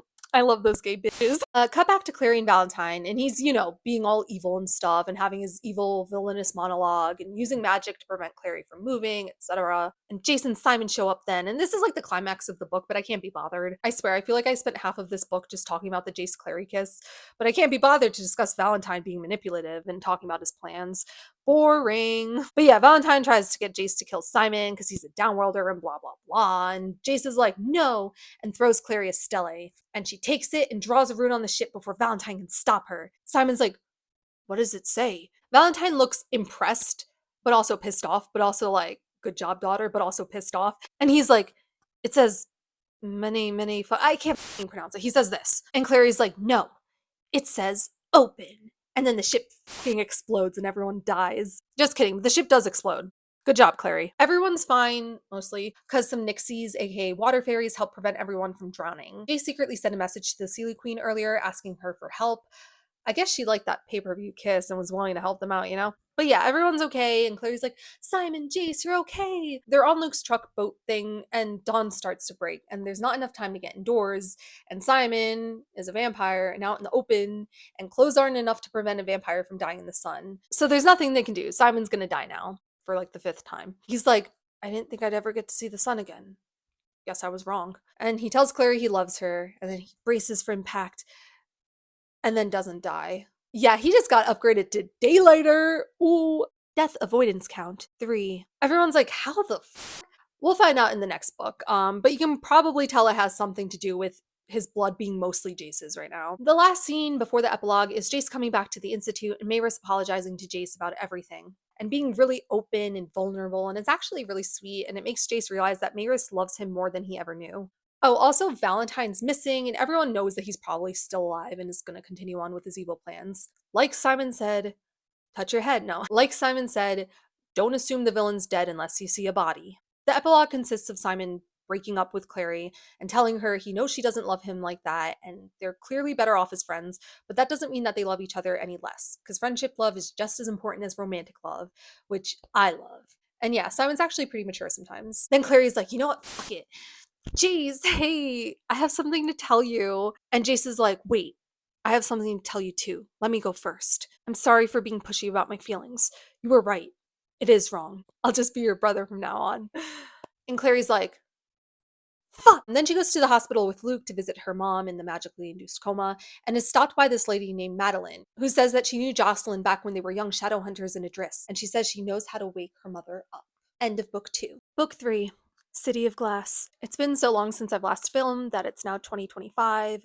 I'm 25. Like 3 people I know from high school have gotten engaged in the past month, and a couple of my like chronically single friends have found partners, and I'm here in my room alone talking about fictional characters. But do any of them get paid to talk about a book about insects? I think not. I'm doing better than the rest of you. Book 3. City of Glass. So we open with Clary packing her bags for a trip to Adris tonight, because Madeline, that lady, told her that a certain green-skinned warlock named Ragnarfell, whom I adore, is the one who made the spell that Jocelyn used to put herself in the magically induced coma. And so if Clary goes to him, he can give her the antidote to wake up her mom, and he lives in Adris. An important detail to note is that downworlders do live in Adris, but they're not allowed in Alicante, which is like the capital city, without special permission from the Clave. Fantasy segregation. And Alicante has something called the Demon Towers, which are made of that clear glass-looking substance that makes up seraph blades and steles, aka Adamus.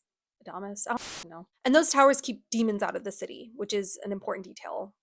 Don't worry about it. So yeah, the Demon Towers is why Alicante is called the City of Glass, and that's why this book is called that. And of course, City of Bones was referring to when Jace and Clary go to the Silent City, and City of Ashes refers to how there was all this ash falling everywhere after Clary destroyed Valentine's ship. And in City of Bones, Valentine got the Mortal Cup. In City of Ashes, he got the Mortal Sword. And now, in this book, there's only the Mortal Mirror left.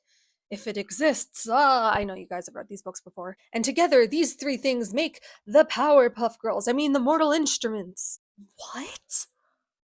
That's the name of the series. These were simpler times. Remember when there were only like 4 Shadowhunter books in existence and it was a lot easier to try to convince your friends to read them? Now you need to read 5 different series, multiple short story collections, and compile a whole PowerPoint full of conspiracy theory flow sheets. Because you don't understand the parallels between Kit, Ty, and Livy, and Lucy, Grace, Jessie like I do. Yeah, it turns out everyone is going to address for some massive mandatory council meeting. And since Valentine was last seen in New York, it's really important that the New York Shadowhunters go. But Jace was pissed off that Clary's going because it could be dangerous or whatever.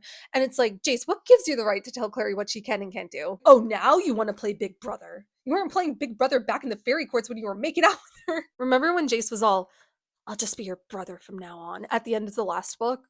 That was funny. But yeah, Jace was arguing that he can get the antidote, but Clary argues that Ragnarfell is expecting her, not him, and that Madeline came to her for a reason. And Jace replies, which this line does go hard. He says, because to her you're Jocelyn's daughter, but I'll always be Valentine's son. That is a banger right there. I love that line. Like it really sums, I mean, these books suck. Terrible books. I hate them. Rah. And Luke's also wary about Clary going because it could be dangerous and he can't go with her to Alicante because he's a werewolf. But despite the fact that he doesn't like it, he still respects Clary's decision and even gets her a Shadowhunter looking coat for her trip. Luke supremacy. Luke, please just give me one chance. So cut to the Institute where the New York Shadowhunters are all outside with Magnus, who's going to make a portal to send them through to Idris. Without Clary. Because Jace lied and told Clary the wrong time so that everyone would leave without her. Because he's a bitch. I swear to God, he's the only character that pisses me off more than Clary. Simon shows up then, in the daylight. Remember that he's a daylighter now. Because Jace asked him to. Because ever since their hot night together in Valentine's ship, Jace just hasn't been able to stop thinking about him. No, but Jace does try to convince Simon to lie to everyone else and say that Clary changed her mind and doesn't want to come to Idris anymore. Because if Jace tried to tell everyone that, they probably wouldn't believe him. Can't imagine why. And Simon's like, you act like you're doing this for Clary's benefit, but really it's for your own benefit. So no, I won't lie. Once again, Simon is best boy. I'm glad that he at least respects Clary's decisions, even if they're usually bad decisions. And I'm glad that he's calling Jace out on it. And also, I think Jace and Simon should make out. I mean, what? Jace explains that Clary can't come to Idris because then the Clave will question her and find out about her ability to amplify existing runes and make new ones. Because no one besides Jace, Simon, Clary, and Valentine know that she was the one who destroyed the ship. Everyone else thinks it just, like, spontaneously combusted or something. Like a Cybertruck now. But then suddenly they hear a scream and look back to everyone else and there's a bunch of Forsaken trying to kill them. And Madeline, she dead. Magnus finishes making the portal to Idris and yells for everyone to go through. Simon tries to help Izzy and almost dies by ship. And in a panic to save his life, Jace takes Simon through the portal with him.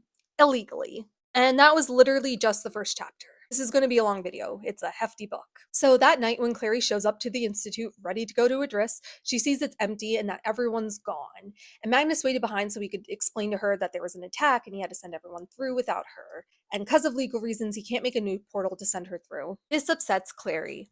And she runs off and she's like, I have the power to make new runes. Maybe I could make my own portal, even though I've never been to Idris, and you need to picture the place you're going to in order to use the portal safely. And also Magnus said you can't physically portal directly into Alicante. Oh well. And she manages to make one, because of course she does. And poor Luke was on his way to go have a fatherly heart-to-heart with her, and he sees her with this portal, and he's like, what are you? And she's like, I'm sorry, I have to go. I have to be the one to save my mom, and jumps in, and he grabs her wrist and is pulled in too. Whoa, everyone's going to Idris. Cut back to Simon. He wakes up in a fancy bed in a fancy house, and he's in Alicante. Illegally. Whoopsie. Oh, also Alicante is like really pretty. It kind of looks like, well, it's basically, okay, so have you ever been inside an Olive Garden? No. But it does look like a quaint European town. Simon compares it to San Gimignano. Tuscany, think Tuscany, but also mixed a little bit with Venice because there's a lot of canals and little bridges and stuff. It's cute. So Izzy was there waiting for him to wake up, which is so cute. My ship, I love them. I feel like every series I have like one side ship that's like my ship, you know? And this is that ship for this series. When Izzy sees him wake up, she goes, ooh, you're awake. Jace will be so relieved. We were almost totally sure you were going to die. Which, the way she said Jace will be so relieved, not her, Jace. I'm telling you, the Jace and Simon shippers are onto something.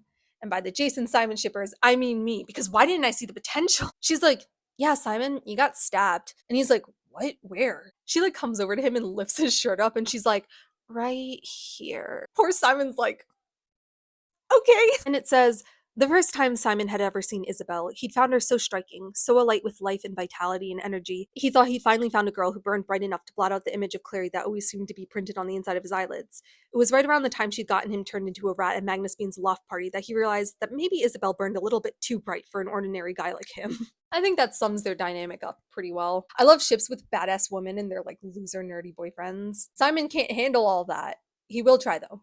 He will try. Jace shows up and is like, my eyes. And Simon doubles over in pain suddenly, and Izzy's like, Simon, are you all right? And he like tells her to go, and she looks hurt. She's like, fine, you don't have to tell me twice. No, my ship. Not me shipping Simon with both Jace and Izzy. Simon's like, listen, Jace, I wanted her to leave because the truth is, I'm hungry. I lost a lot of blood. And Jace is like, is that so, vampire? Simon's like, screw you, Wayland. And Jace is like, Wayland, is it? Jace is like, Wayland, is it? And like starts unzipping his jacket. Not him stripping for Simon. Like, how did I not see the potential in this ship sooner? I also love ships where like one is a big flirt and then the other pretends like they hate it, but they actually like it. Not that Simon actually likes it, but Simon's like, I don't care how hungry I get. I'm not drinking your blood again. And Jace is like I'd let you. Again, the flirty banter. And he gives Simon some old gross blood from raw meat in the kitchen. And Simon's like, ugh, the older the blood is, the worse it tastes. Jace is just like, well, I'm sure my blood was fantastic. And Simon just looks at him and goes, there's something very wrong with you. Mentally, I mean. Like, how can you not love when these two are in scenes together? Their dynamic is so fun. I mean, I hate these books. These books are trash. I hate them. Izzy comes back and is like, Simon, is your diva moment over? I need to talk to Jace. She's so funny. I love her. But yeah, her, Jace, and Simon all go downstairs to talk with Alec about what to do with the Simon being here illegally thing. And it's this fancy house owned by the Penhallow family, an influential family who runs the Beijing Institute. And they're family friends of the Lightwoods, so they're letting the Lightwoods stay at their place. They have a daughter named Aline, and she's kind of funny because she's just so blunt.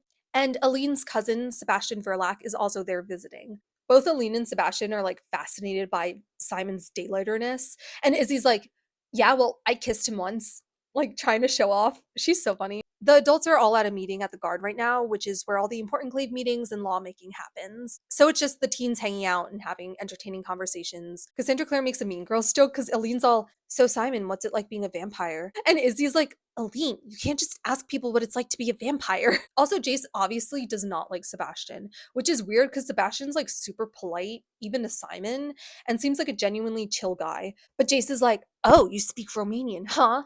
Not many people speak that, except for like the entire country of Romania. I guess you could say he feels threatened by perfect Sebastian. Oh, and also Aline's like, where's Clary? Wasn't she supposed to come along too? And Jace is like, oh, she wanted to stay with her mom, you know? And Simon tries to spill the beans that Clary did want to come along to Idris, but Jace drags him out of the room. And he's like, don't tell anyone that Clary actually didn't cancel her plans to come here. Because then they'll make her come here, and the Clave will find out about her powers. And Simon's like, if you want me to lie to everyone for you, then do me a favor and convince Clary that you don't have feelings for her. Because you guys can never be together, and I don't want her to get hurt. And Jace is like, what feelings for her? I'm her brother. And Simon's like, cut the crap. Humbled him. Alrighty, cut to Clary and Luke. Turns out Magnus wasn't lying, and you can't just portal directly into Alicante. And so the portal just dumps them miles away from the city, straight into Lake Lynn, which is supposed to be the lake where Jonathan Shadowhunter summoned the angel Raziel, and whose name means Lake in Welsh. I love that. It's like when white people call chai tea, or nan bread, or when they say, go back to your own country, you terrorist, when what they really mean to say is, thank you for taking such good care of me. You've been a wonderful nurse. Yeah, so Clary almost dies drinking half of Lake Lynn, but luckily Luke was there to save her out from drowning. And then Hand said ass to her because he goes off on her and it's so satisfying. He's like, now we gotta walk all day to Alicante and I'm not even allowed there because I'm a downworlder. And she's like, I didn't know. And he's like, of course you didn't. You don't know anything about Idris. You don't even care about Idris. You were just upset about being left behind like a child and you had a tantrum. And now we're here, lost and freezing and let's go. Luke is a better man than me, because if I were him, I wouldn't have stopped there. I'd be lecturing Clary's teenage ass the whole walk back. Oh, also he tells her that the reason they gotta get to Alicante as fast as possible is because Shadowhunters can't drink the water of Lake Lynn. As I mentioned, it's the lake that the angel Raziel was rising out of when he created the Shadowhunters. Like, in all of the Shadowhunter imagery and decorations and stuff, there's that repeating motif of him rising out of the lake holding the mortal cup and sword. It's that lake. And so it's like a curse for Shadowhunters to drink the water. It won't hurt downworlders. Like, fairies even call it the mirror of dreams and drink it because it gives them true visions or something. But if Shadowhunters drink it, they get poisoned. We're talking hallucinations, fevers, driving you to madness, falling in love with your sibling. Oh, wait, that already happened. Luke's like, do you know you have 30 minutes? 30, yes, 30. I cut bangs and I was like, they're so cute. They look so cute, but they piss me off. It pisses me off having this hair in my face. Why did I do that? So they rush to get back to Alicante and Clary starts hallucinating and Luke's forced to sneak into the city and then goes to this shop and this middle-aged woman opens the door and she's like, Lucian, how dare you come here? And he's like, please, Amatis, it's Jocelyn's daughter. She's dying. And Amatis is like, fine, come in. And it turns out that Amatis is actually Luke's sister and Stephen Herondale's, aka the late Inquisitor's son, original wife. And Valentine actually made Stephen divorce her because her brother Luke became a werewolf, so it like tainted the family's reputation. Small world. Like, we're talking really small world. Like, and this is probably more common than we realize because there's not that many Shadowhunter families. I feel like they've just been inbreeding for generations and everyone's like distantly related. That's a whole different ballgame, though. So back at the Lightwood house, Jace is flirting with Aline, Izzy's flirting with Sebastian, and Simon's flirting with the idea of death. No, but he wants Jace to move on from Clary, but also he's like offended on Clary's behalf that Jace is flirting with Aline. It's funny, he's a real one. Then Alec, who was at the guard, comes back and says that the Clave wants Simon to go to the guard because they're gonna portal him back home. Izzy's like, no, that's no fun. He just got here. Izzy, you're so cute. So Simon and Alec go, and Alec says that the new Inquisitor also wants to talk with Simon. Simon's like, I'll tell you, Inquisitions haven't worked out well for my people in the past. And Alec doesn't get it, and Simon's like, never mind, just a mundane history joke. I love him. Simon asks if something's going on between Sebastian and Izzy, and Alec's like, nah, Izzy usually goes for guys our parents wouldn't approve. Sebastian's way too nice of a guy for her, which, sure. And Simon's like, oh. Alec's like, I think she does it for attention or to prove that she's tough. And Simon's like, or maybe she does it to get the attention off you, since your parents don't know you're gay and all. And poor Alec goes, no, but apparently everyone else does. Simon and Clary clocked Alec from the start. Poor Alec thought he was doing a good job of keeping it a secret, and then he was going around like offering his strength to Magnus and asking him for help anytime someone was in danger and being like, I fell when someone sees a hickey on him. The closet's made of glass. City of glass now. I'm sorry. These jokes are just gonna get worse and worse as the video goes on. And Alec thinks Simon's like threatening him and that he's gonna tell Jace about Alec being gay, which is funny because he definitely already knows, but and Simon's like, no, I just think you seem to hate the world and we seem to have nothing in common, but I see how you look at Jace and how I look at Clary, and I think maybe we have that one thing in common. Maybe we can help each other to move on. Like, for example, I think Magnus really likes you. Alec's like, I don't know, he hasn't really been talking with me much recently. Simon's like, you should call him. Alec's like, no. Besides, phones don't even work here. Because the wards here mess with technology, so there's like no cell phones or modern technology in Alicante. I'm sorry I keep spending all this time on these like low plot conversations, but that's why I like these books for the character interactions. So originally this was going to be all 6 books in one video, which would have been insane, but I'm going to split it in 2 now. First 3 books, second 3 books. So they get to the guard and meet the consul, who is a bitch to Simon, and then they meet the new Inquisitor, who is a bitch to Simon. Well, he acts all nice at first, but then he makes Alec go and starts questioning Simon in this weird fake nice way. Okay, he reminds me of in SpongeBob when Mr. Krabs retires and then gets replaced by that creepy manager guy. That's Inquisitor Aldertree in my head. He's like this jovial looking man who's got sinister vibes. Inquisitor Aldertree says that there was a werewolf found dead in Broslan Forest in Idris, so Valentine likely completed the ritual of infernal conversion here in Idris. And then he questions Simon about everything that's happened and says Simon's lying about everything even though he's not, and gets Simon thrown in prison in the guard. Simon like tries touching one of the bars of his cell and it burns his hand because they carved stars of David and lines from the Torah on the exits of the cell because religious imagery hurts vampires and they knew that Simon was Jewish, so they had to use Jewish symbols. And obviously that took time, so yeah, they were planning on throwing Simon in prison no matter what he said. Now I know what you're thinking. What? The leaders of a powerful, bigoted nation locking up a minority and denying him of his basic human rights for daring to step foot in their country without express permission? That would never happen. And the prisoner in the cell next to Simon confirms that this was indeed planned, and he says that he heard the guards talking all afternoon about how to keep Simon from escaping the prison cell, and that they probably used spells to keep his mom and teachers from realizing that he's missing. And poor Simon just feels so defeated. Simon's go one book without getting kidnapped challenge failed again. Meanwhile, Alex walking back to the penthouse place and thinks about what Simon said about trying to move on, and then like thinks of Magnus and then sends a fire message to him. So, cut back to Clary at Amatis's house. She woke up after getting healed by Amatis, and Amatis says that Luke left the city to find his old pack in Brosslin Forest and that he'd be back in a few days. I love that Luke's go-to move is just becoming the new leader of a local pack anytime he needs resources. It's kind of funny. I mean, we don't know that's what he's planning on doing, but like, wouldn't surprise me. Okay, so you guys know the drill. Clary wants to go talk to Jace and find Ragnarfell to help her mom, and Amatis is like, it's not safe right now. You're not supposed to be here, and both you and Luke would get in trouble if anyone saw you here. And Luke made me promise that you'd stay here until he gets back. And Clary's like, so I have to be a prisoner for 1 to 2 business days? How will I survive? Girlie would not be able to handle the pandemic. Meanwhile, her friend Simon is in actual prison. Clary, always making herself the victim. But yeah, Amatis is like, do not sneak out the house to go to the Lightwoods. And then Clary promptly sneaks out the house to go to the Lightwoods. Meanwhile, Simon, who's actually being imprisoned, gets questioned by Inquisitor Aldertree again. And Simon does lie this time a little bit and says that he doesn't know how he became a daylighter, even though he feels like it had something to do with drinking Jace's blood, because he doesn't want Jace to get in trouble. And Inquisitor Aldertree basically says that the clave is split down the middle, arguing with itself because of what the old Inquisitor did and what Valentine's doing. They need a scapegoat to unite them. And so Aldertree wants to have Simon lie and say that the Lightwoods are spies for Valentine. And Simon doesn't love the Lightwoods because they treated him like crap for being a mundane and then for being a vampire. But he doesn't want Jace to get hurt because then Clary would get hurt. So he says, I won't lie. And the Inquisitor throws him back in prison and says that he won't give Simon any more blood and that Simon can starve to death until he agrees to lie. And the only other guy in the prison, aka Simon's neighbor who talked to him earlier, whom he can't see, introduces himself as Samuel, says he was a circle member and that he got caught by the clave and interrogated, and that's why he's here in prison. And he says he fears Valentine more than the clave and that Simon should too.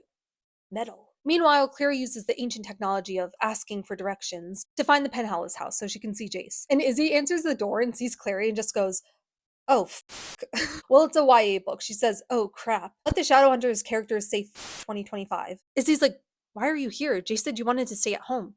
Is this about Simon? Clary's like, well, Jace lied. And also, what about Simon? He's safe in New York, thank God. Oh, that's funny. And Izzy's shook that Clary broke the law to come here without permission, and it's so funny seeing these characters back when they used to care about the law. Clary tries to push past Izzy to go see Jace, and Izzy asks Sebastian to stop her, and he's all, hi, have we met before? Full charm.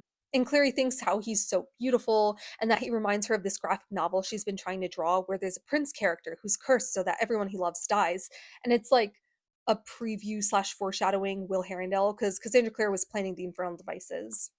Fun stuff. Clary's like, where's Jace? And Izzy's like, not home, at the same time that Sebastian says, upstairs. And he lets her escape past him, and Izzy is pissed off, and Clary just hears her going off on Sebastian. It says, if there was a boy around and blame that needed to be pinned on someone, Isabel would pin it on him. I looked up to Isabel so much as a young teen, and I blame her for the reason I turned out this way. Clary runs past poor 9-year-old Max Lightwood, and he's like, Clary, I got another Naruto book.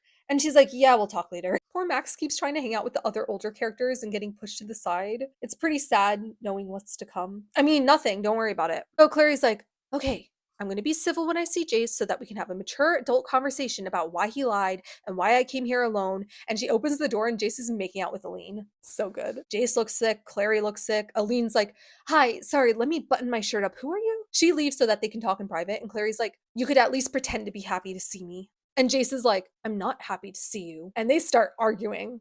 Round 1, fight. Clary's like, you had no right to lie to me. And Jace is like, yes, I did, you stupid girl. I'm your brother, and she's like, you what? You owe me? No, you don't. Ew, he makes me want to stab him. Alex shows up and is like, Jace, I need to talk to you about something. But Jason and Clary just keep yelling at each other, and Izzy shows up too, but they just keep going. And the whole time, Alex is like, Jace, remember the package I delivered to the guard? It's about that. It's really important. And Izzy's like, what do you mean you made a portal, Clary? How did you make a portal? And Jace is like, can you all shut up? And Clary's like, why do you act like every decision I make is a bad one? You said I saved everyone's life on Valentine's ship. And Alex like, what? What do you mean? And Jason's like, I just lied to keep you from whining. You were a disaster for us, Clary. You're a mundane. You always will be one. You'll never be a shadow hunter. You don't know how to think like us, and there's going to be a war, and I don't feel like following you around making sure you don't get one of us killed. Ooh. It's basically the fantasy equivalent of the bathroom scene in Euphoria where everyone clowns Cassie's outfit for looking like she's auditioning for Oklahoma and then she has a breakdown. It's like that. So Jace just says, "Go home, Clary." And she's like, "When you told me Valentine was your father, I didn't believe it because I thought you were nothing like him. But you are. You are." And she goes.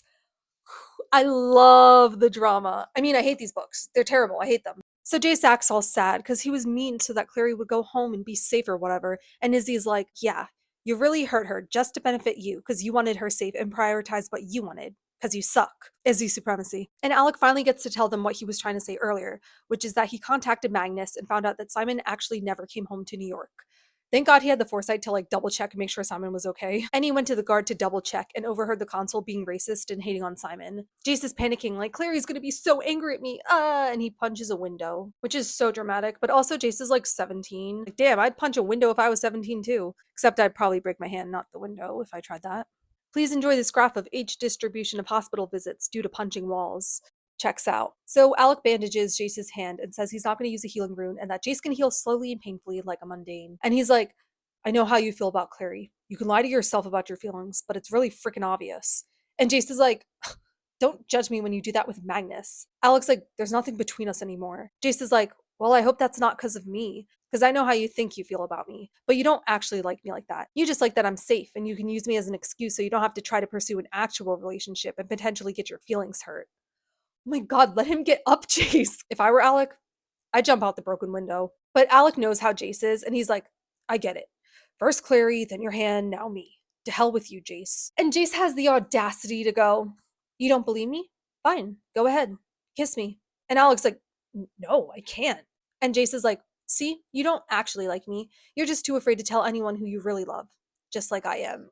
Which is wild. But then they actually do kiss, and Jace realizes that he's actually bi, and then they get married and forget all about Clary incest McGee forever. The end. So thanks for watching. Part 2 will be coming out soon. No. Jace is like, "I know we like just argued, but can you please cover for me? Because I'm gonna go break Simon out of prison. Peace." Poor Alec is too tired for this. Meanwhile, Clary practically ran out into the streets, and then Sebastian, aka the cute boy who's Aline's cousin, catches up to her and comforts her and rizzes her up and is like, "Let me walk you home." So they talk. We find out he lives in Paris with his aunt and his parents are dead, yada yada. He's all, "I'd like to get to know you better." And Clary literally says, "I don't have the energy for that," which kind of real of her, honestly. So she goes back inside Amadis's house, and she wasn't supposed to leave and stuff, and Amadis is all, "I'm not angry. I'm just disappointed in myself for not being able to do this one thing for my brother. I already was terrible to him after he turned into a werewolf, and I don't think he's ever trusted me after that. And now I couldn't even keep you inside this house for one day." Clary's like, "Oh dang, I wish you would just yell at me instead of whatever this is." So Jace goes to the guard to break out Simon, and Simon's like, "Bro, we've got bigger fish to fry. They want to frame the Lightwoods and you as spies working for Valentine. So if you break me out, it kind of gives them evidence. So we got to figure out a different plan instead. Thank God, though, that Clary isn't here and is safe at home in New York." Jace is like, "Yeah, you're so right." And Jace says that he'll bring Simon blood so he doesn't starve to death.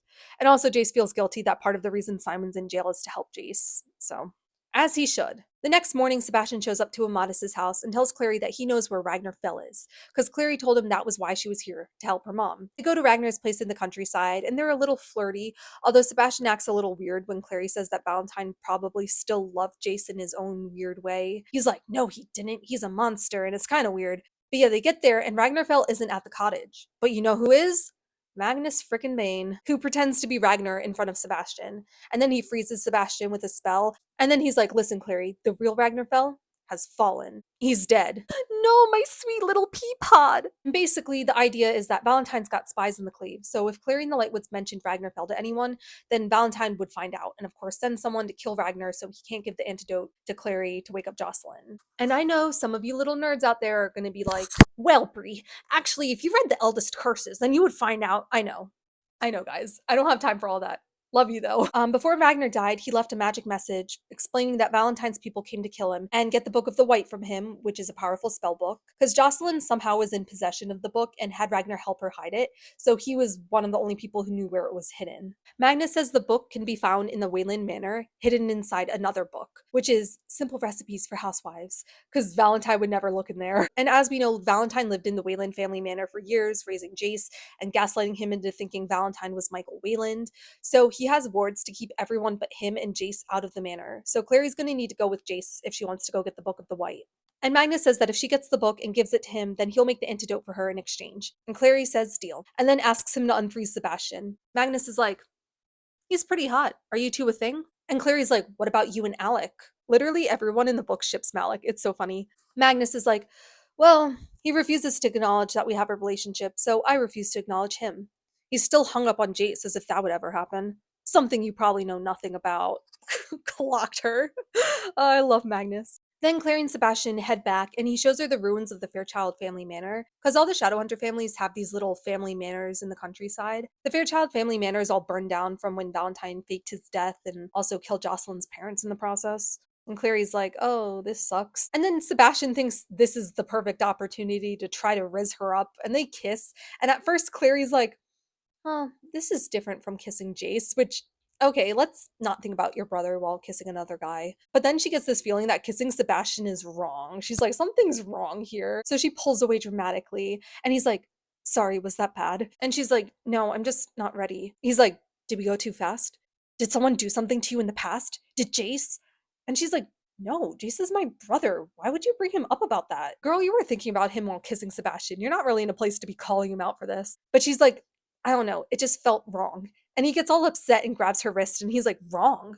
We have a connection, Clary. From the second I saw you, I felt it. Didn't you? And she doesn't admit it, but she actually did feel like this instant connection to him when she first saw him. And she's like, let's just go back. And she later notices that her hands, where she touched Sebastian's hair when they kissed, are smudged with black. I'm including that for a reason, obviously. Cut to Simon. He wakes up to a fresh bottle of blood at his little window thingy, and a cute little note from Izzy saying that she thinks he's so brave and that they're going to find a way to break him out. XOXOXO, Isabel. She's so cute. Then Raphael, remember the leader of the New York clan, shows up as a projection and basically tells Simon that everyone wants to get their hands on Simon because of his daylighterness, and when he gets released from prison, he better go into hiding for the rest of eternity, or he will personally kill him. So friendly. Raphael leaves, and Samuel, Simon's neighbor, is like, damn, boy, you've got a lot of impressive visitors. But also, soon the Inquisitor is going to wonder why you haven't starved to death and kill you anyways, so you better come up with a plan soon. And we learn that he worked with Valentine right before he got imprisoned, and that Valentine said he has a way to deactivate the Demon Tower wards so that he can flood the city with demons. And Samuel tried warning the Clave, but they didn't listen, because they were like, nothing can take down the demon wards. So Samuel's like, consider it a race of who will kill you first, Simon. Valentine, your fellow downworlders, or the Clave. Samuel always coming in with the raw lines. Meanwhile, Clary gets back to Amadis's house, and Jace is there, and he apologizes for yelling at her earlier. And he asks her again if she'll go home, because he's stupid. And she mentions being out with Sebastian, and you can tell that pisses Jace off. And she's like, Sebastian told me Simon's in prison, and that you knew. Is it true? And Jace is like, yeah, it's true. They're in the kitchen, and Clary starts throwing plates at him. Deserved, to be honest, although I would never break someone else's fine china plates. God, these characters have no manners. But she does convince him to go get the Book of the White with her, and she says that maybe they can use the book as a bribe to convince Magnus to break Simon out of prison while Jace is in public, so that way he'd have an alibi, they can get Simon out, all that. They portal to Wayland Manor, because Clary can do that now, and they find the Book of the White. And then they find this secret door in the library that leads down to this hidden cellar. And it's creepy, but they go check it out and see all these bones and human remains. And in the corner is an angel. Frickin' Ithuriel! And who is Ithuriel? He's the angel of sacrifice who helps mortals, even though mortals suck. And he's also the angel that, spoilers for the Infernal Devices, was the one stuck inside Tessa's necklace. I need Raziel to help his fellow angels instead of letting them all just suffer. Like, what are you doing, Raziel? But yeah, Ithuriel is chained up and injured and clearly starving, and he's got his golden ichor angel blood everywhere, and there's magic runes on the ground keeping him stuck there. Somehow he's still alive after all these years, so you know that Valentine probably has been visiting him. And Ithuriel starts showing them some visions. First, they see Valentine getting blood from someone he refers to as My Lady of Edom. And if you haven't read the other books, you don't know who the Lady of Edom is, but I know, and so I'm telling you it's freaking Lilith, the mother of all demons, who all the warlocks refer to as literal mother. Put a long pin in that. Just remember that. It's so funny because when you read the books for the first time, you're just like, okay, my Lady of Edom, whatever, some random demon lady. And then after you like actually know the lore, you're like, oh, Lilith. Lilith. So our Lady of Edom, Lilith, was like, my blood will make the baby powerful, but destroy his humanity and turn him into a monster. And Valentine was like, sweet, and roofied Jocelyn's food with it while she was pregnant with Jace. So Jace is part demon, particularly part Lilith. And there's a vision of Jocelyn talking to Ragnar, saying that she read Valentine's notes and found out what he did to Jonathan, aka Jace. Jonathan is Jace's birth name, and that he's a monster. I'm sure Jace will react to that vision well in a perfectly normal and healthy way and not start having an edgy emo phase. And then Valentine had managed to imprison Ithuriel, trying to torture information out of him, but it didn't work. And he's like, well, at least your blood could help me. We don't know what for yet. Then there's a vision that's more recent where Valentine's like, Ithuriel, we're old friends. I kept you alive all these years. Tell me why Raziel made Shadowhunters like this. We're doomed to fail against demons. All the other Downworlders are powerful and have strengths that the Shadowhunters lack. We only have Raziel's runes and that's it. And Raziel doesn't help us. He doesn't stop by. He doesn't pay child support. Like nothing. But Ithuriel refuses to say anything to Valentine. And Valentine says that he has the mortal cup and the sword, and he needs to know where the mirror is, and if Ithuriel tells him, he'll finally let him die in peace. But Ithuriel stays silent. And also in the Swarm of Visions, Ithuriel tells Clary that these are not the first dreams he's given her, and shows her a new rune, as simple as a knot. So Ithuriel's the reason that Clary can make these new runes. He's also been the one showing her these prophetic dreams. So Jace and Clary try to free Ithuriel. Clary uses her powers to change the imprisonment runes on the ground to freeing runes, and Jace gives Ithuriel a seraph blade to stab himself. And so he dies, but is really sent back to heaven. But the manor was tied to Ithuriel's soul, so when he dies, then the manor starts to fall apart, and Clary and Jace narrowly escape. Also, Jace has to break a window to help them escape, and I just find it funny that he like broke two in one day. And then Jace uses his body to protect Clary from the rubble as the house explodes, which also happens at the end of Clockwork Prince. You know, where Will uses his body to shield Tessa from the automaton exploding? But with Will and Tessa, it was hot because they weren't siblings. And then they have that terrible conversation, which has that infamous speech that Jace says that's allowed other book fans to bully the Shadowhunter fans for over a decade. I mean, do we deserve to be shamed a little bit for liking these books? Definitely. But also, what do you know about Shadowhunters? Keep Cassandra's name out of your mouth. Only we're allowed to make fun of her. And we do, we really do. And Jace is like, oh my god, you heard what the angel said? I have demon blood. I'm evil, a monster. And Clary's like, yo, chill. Downworlders have demon blood and they're not evil. And he's like, this explains everything. This explains why I have feelings for you still. Because I'm a disgusting evil monster. And so, of course, an evil monster would be into incest. Okay, let's do it one more time for the bit. You can see the giant rant I went on that I left on a post-it note because my friend borrowed this book and I was like, I need you to know that I'm not into this. I mean, I commit to the bit. Commit to the bit. You're my sister, he said finally. My sister, my blood, my family. I should want to protect you. He laughed soundlessly and without any humor. To protect you from the sort of boys who want to do with you exactly what I want to do. Clary's breath caught. You said you just wanted to be my brother from now on. I lied, he said. Demons lie, Clary. Oh god, this is disgusting. This is so much worse than I remember. Ah. Oh, this is so much worse than I remember. Oh my god. Oh my god. I just block this scene out from my memory every time I read these books. It's the only way to handle it. I hate it here. Why do I do this to myself? Why am I telling strangers on the internet that I've read this book before and that I like it? Honestly, I felt like I was able to handle it a lot more when I was in middle school. Now I'm like more freaked out. Middle school me, nerves of steel. So yeah, remember this? You were right. It is wrong. I'll just be your brother from now on. That was a lie. Oh, Jace, you're so funny. Also, Clary asks why Jace was like kissing Aline, and he was like, I had to try to move on, but like, I can't move on, you know, or whatever. Okay, so it's not great in context still, but at the very, very least, with context, then at least you know the only reason that Jace admitted that he has feelings for her and was like kind of committing to saying that he has feelings for her is because he found out that he's like supposed to be this monster that has special demon blood that was injected into him in the womb, and you know everyone was saying that makes him a monster, and so he was kind of like, oh, well, if I'm a monster, then that's why I'm into my sister. Like, it's still not great in context, but but at least Jason Clary acknowledged that it's fucked up, I guess. It doesn't make it less fucked up, but the existence of taboo topics in a book doesn't necessarily mean that the author condones those actions.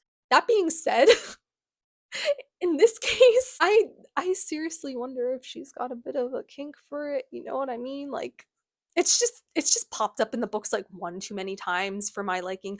More than one too many times, like 10 too many times. I feel like the whole sibling thing was not handled well. Definitely later in the book comes off a little sus, you know? The narrative doesn't really treat the sibling topic properly. So I understand people's qualms with this book. Like, I'm not saying this is like perfectly done or anything. I don't like it myself. I will say though, oddly enough, I understand why Cassandra Clare went with this route to make this super taboo forbidden romance cuz ironically, I think that's the reason that these books became so well known and popular. Not cuz the children were yearning for incest, but because that super taboo topic is what got people talking about the books and then end up reading it out of curiosity and then liking the rest of the books. Like, maybe it was a necessary evil. Somewhere in an alternate universe, there's a version of the book where they're not siblings, and, the books just never became popular because people weren't reading it because it, wasn't different enough. It's weird. I wish I could just yank out the sibling plotline, throw it away, and give the rest of the books to my friends to read, but I have to acknowledge that there might be a method to her madness. It could have been done better.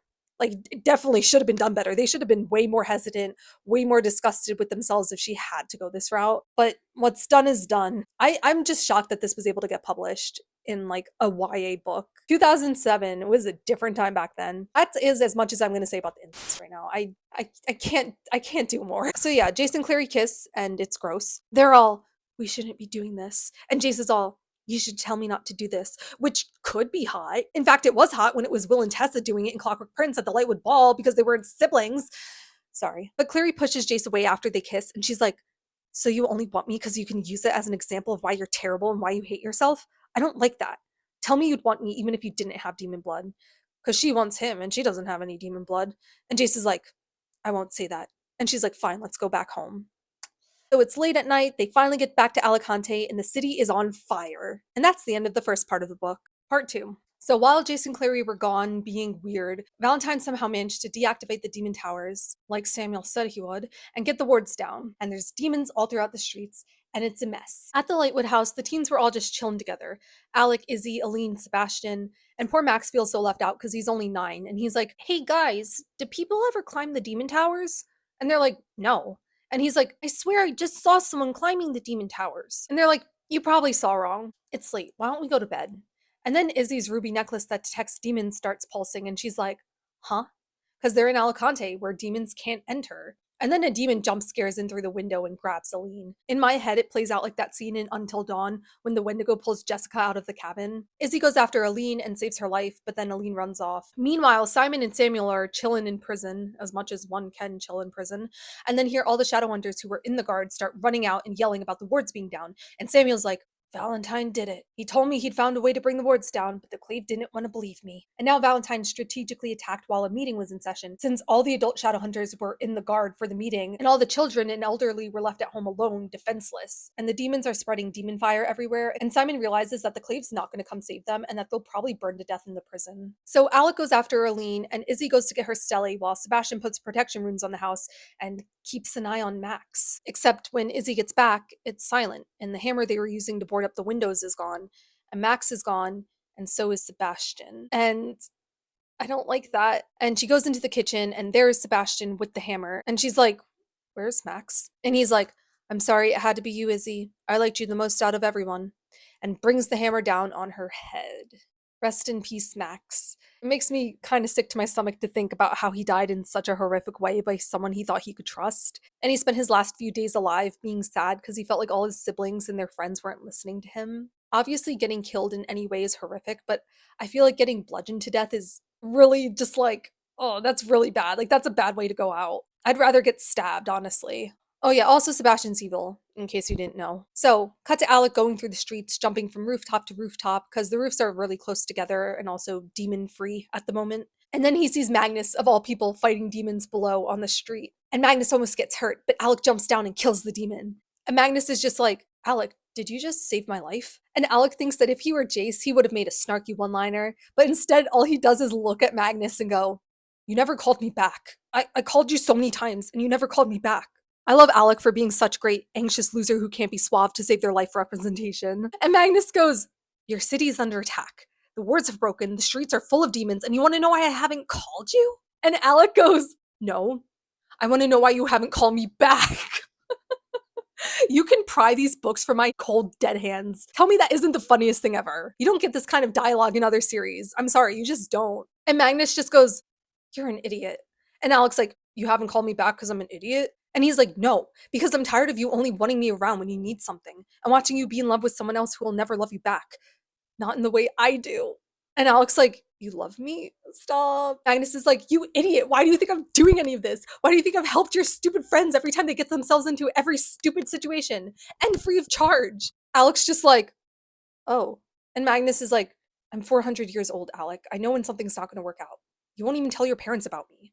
And Alec's like, I thought you were 300. Magnus is like, technically 500, but that's besides the point. He's not 500. He just loves making up random ages. Then more demons show up and Alec goes, tell you what, we lived through this and I'll introduce you to my whole family. And Magnus is like, it's a deal. Okay, they're cute. Like, that was cute. I know you hate these books, but like, come on, that was cute. Meanwhile, Clary and Jace fight demons on their way back to home, and they almost die, but then a werewolf saves them. And it's Maya. She's like, yeah, Luke brought the whole pack here. And if it weren't for us, you'd all be screwed by now because no one was protecting the city when we got here. So you're welcome. And she says everyone's fleeing to the Accords Hall to safety. So they go, it's this big open hall, and all the Shadowhunters are regrouping and healing up in there. Maya meets up with her other pack members. Alec reunites with Jace. Clary reunites with Luke. The consul shows up and he's pissed off at Luke for bringing his pack to Alicante, as if they wouldn't all be dead right now if it weren't for his pack. Because the consul, much like most of the Clave, is racist and hates downworlders. And I cannot express this enough. The Clave. This book right here is literally just the physical embodiment of fuck the Clave. Terrible people. So Clary finds Magnus, gives him the Book of the White, and then Sebastian shows up and he's like, Clary, I need to talk to you. Alec's like, why did you leave Izzy and Max? Where are they? Dead. That's where they are. No. Sebastian's like, they're safely at the Penhallows. Yeah, sure. And he sees Clary giving Magnus the Book of the White, and he's like, Clary, you're giving the Book of the White to a filthy downworlder? And she's like, wow, I can't believe you just said that. He's my friend. And Sebastian's like, can I talk to you in private? And she's like, no. I actually have to wait for Simon because they're going to bring the prisoners here, so. And Sebastian's like, no, I heard the consul talking. He said they were leaving the prisoners behind, which is actually true. So Clary and Jace go to break Simon out of prison. And Simon's like, can you break Samuel out too? He's kind of weird, but he's a good guy. Samuel's like, no, leave me alone. I'll stay here and die. Jace is like, of course you had to make a crazy jail friend, didn't you? Couldn't just count ceiling tiles or tame a mouse like a normal prisoner. So they get Samuel out against his will, and then they find out why he didn't want them to get him out, because they would see that he's actually Hodge. Kind of ate with that plot twist, not gonna lie. That's where he's been this whole time. Hodge is like, Alec, Jace, I'm so sorry. And Jace is just hung up on the demon thing, and he's like, you knew what my father did to me. Why didn't you tell me? And Hodge is like, I wasn't sure who you were, let alone what you were. All Valentine said was that you were his son. And I thought nature versus nurture, that if I helped raise you properly, you wouldn't be a monster. Alec's like, I don't know what you're talking about, but why did you go back to Valentine? Why did you leave us? The Institute was our home. You were part of our family. Aw. And Hodge is like, I loved you, children, but no place that you were never allowed to leave can be a home. I wasn't able to leave, to live my life. And I went to the Clave after I left to warn them about Valentine's plans, but they didn't listen. And he's like, listen, please. I was stuck in that institute for 15 years, and all I could do was study and think. And after Valentine got the mortal sword, I knew he'd need the mirror next, and I figured out where the mirror was. So I went to go tell the Clave, because not even Valentine knows. It's here in Idris. You know all the images of Raziel rising from the lake with the sword in the cup and no mirror? That's because the lake is the mirror. It's Lake Lynn. I think I gave you guys enough context where if you hadn't read the books before, you'd still be able to figure it out. I figured it out when I read the books the first time, and my preteen self was so proud of herself. I mean, it makes sense. Like, why are the two mortal instruments shown but not the third one? And also, I mentioned how the Fae call the lake the Mirror of Dreams. Also, when Clary falls from the portal to Idris and sees Lake Lynn, it's described as looking like the silvery surface of a mirror. I didn't include that because I thought it was just too obvious, but yeah, like, it checks out. Jace is still in his edgy era ever since he found out that he was part demon, and he like threatens Hodge at knife point to tell them about Valentine's plans, even though Hodge was literally just about to tell them anyways. Also, the guard is starting to collapse from the fire, and Alex like, let's finish this conversation back at Accord's Hall. And Hodge is like, no, don't let the Clave know, because Valentine has spies in the Clave, and then he'll find out where the mirror is. And then suddenly an arrow flies straight into his chest, and Hodge collapses. And Sebastian shows up, and they're like, Sebastian, what the we were literally just talking to him. And he's like, I had to. He was gonna kill Jace. And they're like, with what weapon? Oh, Sebastian, you little freak. So Jace and Sebastian are both standing over Hodge, and Hodge is like, Jonathan. And Jace is like, no, call me Jace. And Hodge goes, not you, and dies. You guys know what's going on, right? Right? I have a recording of my little sister reading this part because she figured it out. And it was just a lot of yelling from me, from her. Good times. So everyone obviously starts arguing with Sebastian, like, dude, what the is wrong with you? And he's like, Jace, shut up. You're only angry because I kissed your sister on the mouth. And she liked it. This book is so stupid. And she liked it because she wanted me. And Clary's like, I didn't want you, I mean. And he goes, she has, oh god, this is disgusting. She has this little habit, you know. This is the Sebastian voice, by the way. I wasn't doing it when he was being all suave, but now that he's like showing his true colors, this is the Sebastian voice. He goes, she has this little habit, you know. The way she gasps when you kiss her, like she's surprised. The way she gasps when you kiss her, like she's surprised. It's rather endearing. I'm sure you noticed it. Terrible. Awful. The worst thing ever. Jace is like, she's my sister. And Sebastian's like, yeah, and you're not doing a good job of hiding the way you feel. Don't you think it's sick and unnatural? Cause it is. But also, Sebastian, look who's talking. Coming from you? Coming from you, Sebastian? And he starts going off on all of them, and it's actually hilarious. Jace is like, that's enough.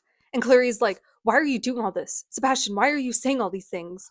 Because I finally can, Sebastian said. You've no idea what it's been like being around the lot of you these past few days, having to pretend like I could stand you, that the sight of you didn't make me sick. You, he said to Jace, every second you're not panting after your own sister. You're whining on and on about how your daddy didn't love you. Well, who could blame him? And you stupid bitch. He turned to Clary. Giving that priceless book away to a half-breed warlock? Have you got a single brain cell in that tiny head of yours? And you. He directed his next sneer at Alec. I think we all know what's wrong with you. Oh my god. I think we all know what's wrong with you. They shouldn't let your kind in the Cleave. You're disgusting. Not gonna lie, he kind of clocked all their asses. Except for Alec, that was uncalled for. I'll excuse all the mean things he said, but homophobia is where I draw the line. As much as I hate Sebastian, he's kind of funny. I too cannot stand Jace. So they finally realize that Sebastian is a spy for Valentine and start fighting him. But Sebastian's like an even better fighter than Jace, who's known to be like the best fighter of his generation. So, okay, also something I noticed Cassandra Clare does a lot is she's always talking about how fast the characters are when they fight. Like vampires are fast, werewolves are fast, Jace moves fast, but Sebastian moves faster. They're all on speed. Cars came out in 2006 and Cassandra Clare took that personally. She said, I love me a good Lightning McQueen Kerchoo. I don't know. Sebastian almost kills Alec and makes a snarky comment about how he already took care of one of the Lightwood siblings that day. Rip Max. But before he can finish the job, Simon manages to surprise attack him and uses his fangs to get a nice long gash in Sebastian's arm. Notably, he later says that Sebastian's blood was really disgusting and sour, not like other Shadowhunter blood. Kinda gross. Almost demony? So that was Simon saving everyone's ass again. It's always either Magnus or Simon saving the Mortal Instruments crew. So they hurry back to the Accords Hall to safety, and on the walk back, Alec talks to Jace and says, Jace, you can't think about yourself like that. Whatever Valentine did to you or taught you, it doesn't mean you're a monster. And it's pretty sweet, like, when you get to see the characters care about each other. Because unlike Will and Jem, I feel like Alec and Jace so infrequently have these parabatai moments, you know? I mean, it's stupid. This book is stupid. I hate the Mortal Instruments. They're so cringe. So when they arrive back at Accords Hall, they see the rest of the Lightwood family sobbing over Max's dead bludgeoned body. And poor Alec and Jace are devastated. That night, Clary has a dream where she sees that same room from earlier, the one described as simple as a knot, And she's like, thanks, Ethereal, for sending me another cryptic dream with a cryptic rune and not telling me what the fuck it does. So Clary and Simon talk about how they're doing that next day. Maya's been getting fresh blood for Simon, so he's okay on that end. Then Aline shows up and tells Clary that the Lightwoods are pissed off at her family since her cousin Sebastian turned out to be an evil maniac. Except the Penhallows sent a message to Sebastian's aunt in Paris, and she was like, that doesn't sound like him. And so she sent back a photo of what he looks like now, because reminder, the Penhallows hadn't seen him in person since he was a child. And the photo looks nothing like the guy who's been going around calling himself Sebastian Verlac. So they realize this Sebastian is an imposter. Wild. And Clary remembers when she kissed him and his hair left black smudges on her fingers, and she's like, oh, he must have been dyeing his hair. I wonder whose child he actually is. Probably a Blackthorn. They're known for being crazy. So Aline asks Clary if she can tell Luke, because the Clave's kind of grown to respect him and listens to him. So Aline thinks he'd be able to convince the Lightwoods to not be so angry at the Penhallows, because it's like, it's not really their cousin who killed their baby child. And Aline's like, oh, one other thing I really wanted to tell you, Clary. I know you saw me kissing Jace, and you seemed pretty upset, and I think I know why. But don't worry, he's not my type. Which, if I were Aline, I'd be like, that's weird. I know why she was upset, and it's weird. I'm not going to reassure this girl that I'm not into her brother because I know they're into each other. I'd simply stay out of it and also not talk to them because they're weird. Being into your brother is weird. I don't know why everyone's just okay with Jace and Clary being into each other. It's weird. Oh wait, I'm supposed to commit to the bit. Isn't that so nice of her? Aline's a real one. Okay, but this is kind of funny. Aline basically says that the reason she kissed Jace is because he's just so hot that if he's not her type, then no guy is her type. And she's like, yeah, I think I'm a lesbian, which, you know what? Good for you, Aline. I love you. Okay, so then it's a big Clave meeting with everyone in Accords Hall trying to figure out what the fuck to do and how Valentine managed to take down the demon towers. Because the only way to take down the demon towers is to use demon blood, but you can't get demon blood past the ward, so how did he do it? Then Valentine shows up. As a projection, obviously. He says the Clave has lost its way, blah, blah, blah. They have until midnight tomorrow to give up and tell Valentine he can be the sole leader of the Clave, or he'll summon every demon that the mortal instruments can summon and have them kill every shadow hunter ever. He also takes the time to insult Simon for being a vampire and says that he and Clary have to have a discussion about her choice of friends, as if he has a say in it. Like the true deadbeat dad he is. Also, Jason and the Lightwoods were at Max's funeral during this, so they missed Valentine showing up. The Lightwood parents are still at Max's grave grieving, and Izzy basically locked herself in her room and won't come out. Simon's like, have you tried talking to her? And Jace is like, no, we've been punching her repeatedly in the face instead. Why? You think that won't work? You know what? Jace was kind of funny for that. I wanted to be Jace when I was younger. Alec, meanwhile, is still shocked about Sebastian being evil. And Jace is like, I didn't like him from the start, so. And then Jace notices that Clary's coat has some blood on it, and he's like, did you get hurt? And she's like, no, I think it's Sebastian's blood. And Jace grabs her wrist, and he's like, oh, cool. Thanks. And she's like, are you going to tell me what that was all about? And he's like, nope. And she's like, okay, bye. So Simon goes to talk to Isabel, and she's clearly going through it and blames herself because she was the one who left Max alone with Sebastian. And she's holding this wooden toy soldier that Jace had as a kid and gave to Max when he got older. And Max was holding it when he was murdered, as if like he reached for it so he could be brave like Jace. Oh my god, it's so sad. And she tells Simon how the night Max died, he told everyone that he saw someone climbing the demon towers. No one believed him, and if they had just listened to him, then maybe this could have been avoided. And Simon talks about how he dealt with his dad dying and how you can't blame yourself. And you know, just acts like a nice, normal person because Simon's like the only normal character, I swear to God. And then Izzy is just like, you know what I really need right now, Simon?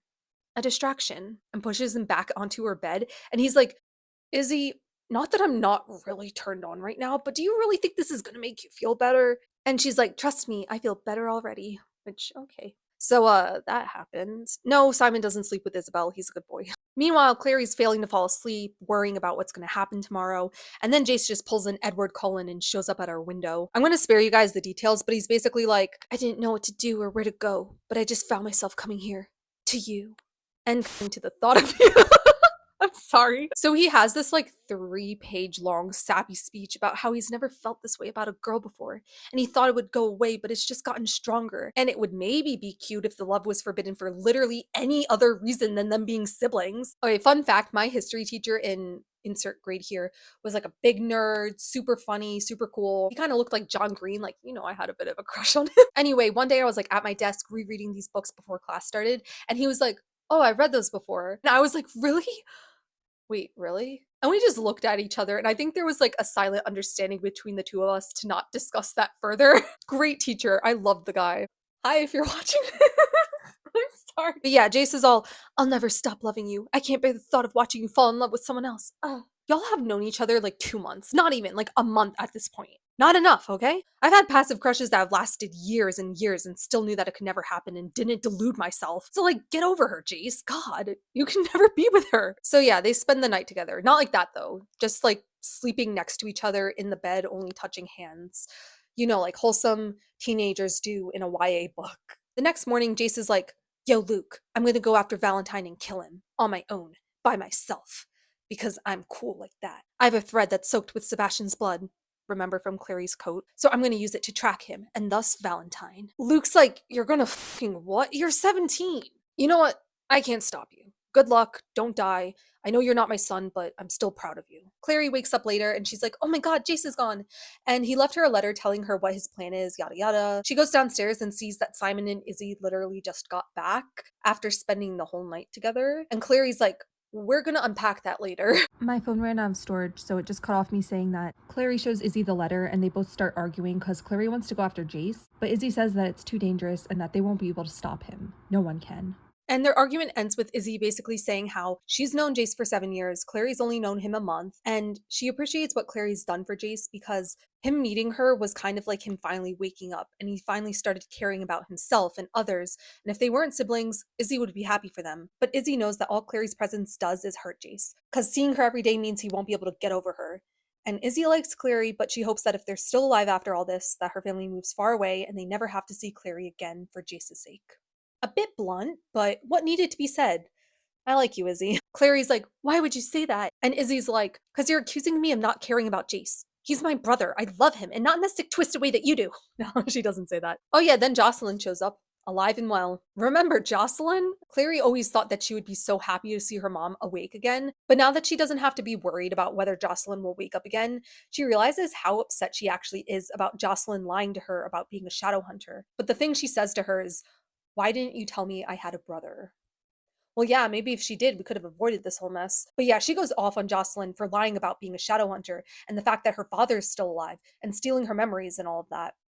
You know what? Fuck Jocelyn. Yeah, Jocelyn. Clary runs away and Simon finds her and they have a cute heart to heart. Honestly, out of all of the characters in the Mortal Instruments, I feel like Clary and Simon act the most like parabatai. I do like their friendship. I think it's just so genuine, you know? I mean, I hate these books. They're terrible. Clary, acts all edgy and Simon talks some sense into her. She admits to him that she does love Jace and Simon's like, listen, he will come back alive. For you. She asks if he slept with Izzy since he was there all night with her. And he's like, no, if you're able to find a man who's able to take advantage of Isabel, let me know.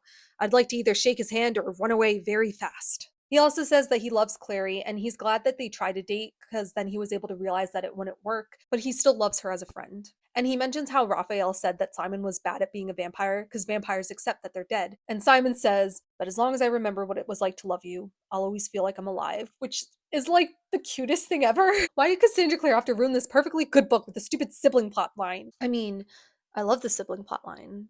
Commit to the bit, commit to the bit. Also, we find out that Luke's been kind of working with all the different groups of Downworlders, and they said that they'll help the Shadowhunters fight against Valentine if the Shadowhunters give each of them a representative seat on the council. Because right now they have to follow the Clave's rules and stuff, but they don't have any say in the law, so once again, the Clave. Luke has given the Clave until sunset to decide if they will work with the Downworlders and give them their seats. And it's now sunset, and in the distance, Clary and Simon can see that the Clave is actually turning away the Downworlders. They'd rather die and surrender to Valentine than work together with the Downworlders. Once again, the Clave. Simon's like, wow, they hate Downworlders that much, huh? And Clary's like, no, not hate. They're afraid. Afraid and jealous. Just like Valentine. And then she remembers that vision Ethereal showed her of Valentine being jealous that the Downworlders have all these powers, and remembers the rune she saw right after, as simple as a knot. And she's like, oh, it's a binding rune, and books it to the Accords Hall. When she finally gets to the hall, she's like so out of breath and winded, and Simon, he's just been there waiting for her. He made it there first. He's like, you could have waited before you ran off without me. And she's like, but you got here before me. And he's like, vampire speed. I really ought to try out for track when we get home. And she's like, that would be cheating. So she bursts into the Accords Hall like, yes, it's me, Clary, Valentine's daughter. Listen to me. I can make runes. And they're like, no, you can't. The f are you talking about? And she's like, I'll prove it. And she puts this rune on herself. And then Luke looks at her and he's like, Jocelyn? Clary doesn't explicitly state what the rune is, but it's implied that it's a rune that makes her look like the person you love most in the world. And Simon's confused because she just looks the same to him. My boy, Simon. Alec looks at her, and then Magnus, and then back at her. Stop, Malik. Oh my god. It's very fanfiction-y. I like it. But yeah, Clary's like, we can fight Valentine if you listen to me. He's jealous of Downworlders because they're strong, and we're strong together. I have this rune that will allow you to unite and join powers with one Downworlder, and then you'll be able to have their strength, their speed, and healing ability. They'll gain your training and fighting skills. If we all team up and use this rune, together we'll be able to defeat Valentine. So are you with me? And in true Clave fashion, they're like, no, fuck you. So they have a quick Clave meeting to decide whether they'll do the marking thing. Clary and Simon wait on the stairs outside the hall because they're probably calling Clary all kinds of mean stuff in there. Jocelyn comes out, she goes to have a heart-to-heart with Clary, and then she explains everything that happened with Valentine, but from her point of view. And we're gonna learn a thing or two, so I'm gonna be rambling, but it's gonna feel like a gossip session, okay? Like, pull out some food. We're gonna gossip about this random fake family, okay? Alrighty, so once again, we already know some of the stuff from Luke's point of view and from the visions, but whatever, I love rehashing everything, and so does Cassandra Clare. Basically, Valentine seemed normal at first, and he said how much he loved and trusted Jocelyn, and she didn't know a lot of the things he was doing behind the scenes. And then, of course, when she did have suspicions about Valentine, she told Luke, and then he became a werewolf. And so then she felt guilty about that happening, because it's pretty clear that Valentine let him get bit on purpose so that he would become a werewolf and be out of the way. Because Luke was just getting in the way of Valentine gaslighting and manipulating Jocelyn, you know? After Luke became a werewolf and Jocelyn thought he died, she went into a major depressive episode and was just like not fully there. And then when Jonathan was born, his eyes were completely black and he just didn't seem human and he looked like an evil demon baby thing. And Jocelyn later would hear screams throughout the night. And then she found the secret entrance to the basement where Valentine had his lab and experimented on Downworlders, yada yada. And she read his journals and found out how he knew demon blood could make Shadowhunters stronger, but it doesn't work if you're fully grown. It has to be in the womb to really take effect. I know this is a bit repetitive because I already kind of spoiled you guys earlier, but whatever. So when she found out Luke was alive, she worked with him to stop the uprising and redeem herself for marrying and helping Valentine for all those years. And remember Inquisitor Herondale's son, Stephen Herondale, and how he got married to his new wife, Celine? Remember her? She became pregnant around this time and would visit sometimes and be like, oh, your husband Valentine is so kind. He gives me potions to help with the health of the baby. Rip Celine, sorry your baby was experimented on. Okay, so there's actually like a whole theory about Celine that was confirmed by Cassandra Clare, which I will say in like a minute. And Jocelyn was worried that Valentine would find out about her and Luke conspiring together to stop the uprising, and she knew that she wouldn't be able to withstand torture and would confess everything if it came down to it. So that's why she sought out Ragnar Fell to make that potion. So if Valentine were ever to go after her, she could take the potion and be unconscious and wouldn't be able to have the truth tortured out of her. But when Valentine kidnapped her, she was still able to hear what he was telling her while she was in her coma, and he confessed a lot of shit to her while she was unconscious because he like still loves her or whatever. And he confessed to her that he knew how depressed Jocelyn was after Jonathan was born, depressed so bad that she was contemplating offing herself. And he had experimented on himself with angel blood, which we know he got from Ithuriel, and it made him stronger and also gave him a feeling of euphoria. So he was like, sweet, the world's most expensive antidepressant, and he snuck it inside Jocelyn's food. But what he didn't know was that Jocelyn was actually pregnant with Clary at this time. He was like, I'm not going to experiment on my own kids anymore, because Jonathan was strong, but evil and weird and not capable of loving Valentine, but he did want to keep experimenting. And just like with the demon blood, he knew that the angel blood would work better if it was on a baby in the womb. So those potions that he was giving Celine Herondale was actually full of angel blood. And when she died, he was like, I can't let that experiment go to waste. Also, the theory that Cassandra Clare confirmed is that Celine didn't actually kill herself because of Stephen dying. Hodge actually killed her because Valentine told him to, so that way they could cut out the baby. I'll make a short later explaining all of the evidence and that theory more in depth, but all you have to know is that they cut the baby out of Celine Herondale, and that baby was actually Jace. Jonathan, he was some other guy. Who would have thought that Jace is actually a Herondale? Sarcastic, obnoxious, edgy, main character syndrome, star birthmark on his shoulder. Yeah, y'all knew he was a Herondale. And the book mentioned how Jace never really looked like Valentine. His mannerisms matched Valentine, almost like he was raised by the guy, but his features didn't match. They're both blonde, but Jace is very golden. He's got tan golden skin and golden hair and eyes, and it checks out because he's got golden angel blood in him. And that's why he was able to jump out of that prison the Inquisitor made in the last book. And that's why he's considered one of the best shadow hunters of his generation. He's got cheat codes on. And if you didn't zone out during these past 2 minutes, then you know that Clary also has extra angel blood, which is why she can make new runes and amplify existing runes and make portals and things. Now, I don't see people usually mentioning this, but this is supposed to be like this big revelation that Jace and Clary aren't actually siblings. But like, one could theoretically say, if we wanted to be pedantic and annoying, that they both have Ethereal's blood in them. So he's almost like a third parent, so they kind of are related.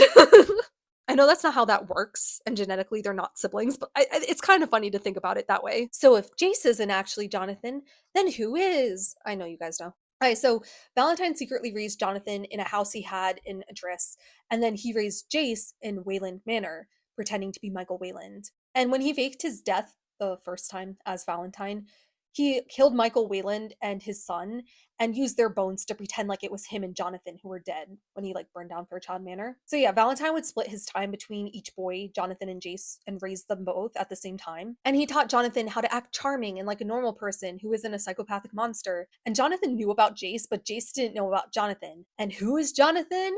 You just already know, it's Sebastian. Sebastian's actually Jonathan. He's actually Clary's brother, and he kissed her knowing that she was his sister. He's a freak. I lied to you. There actually is instance.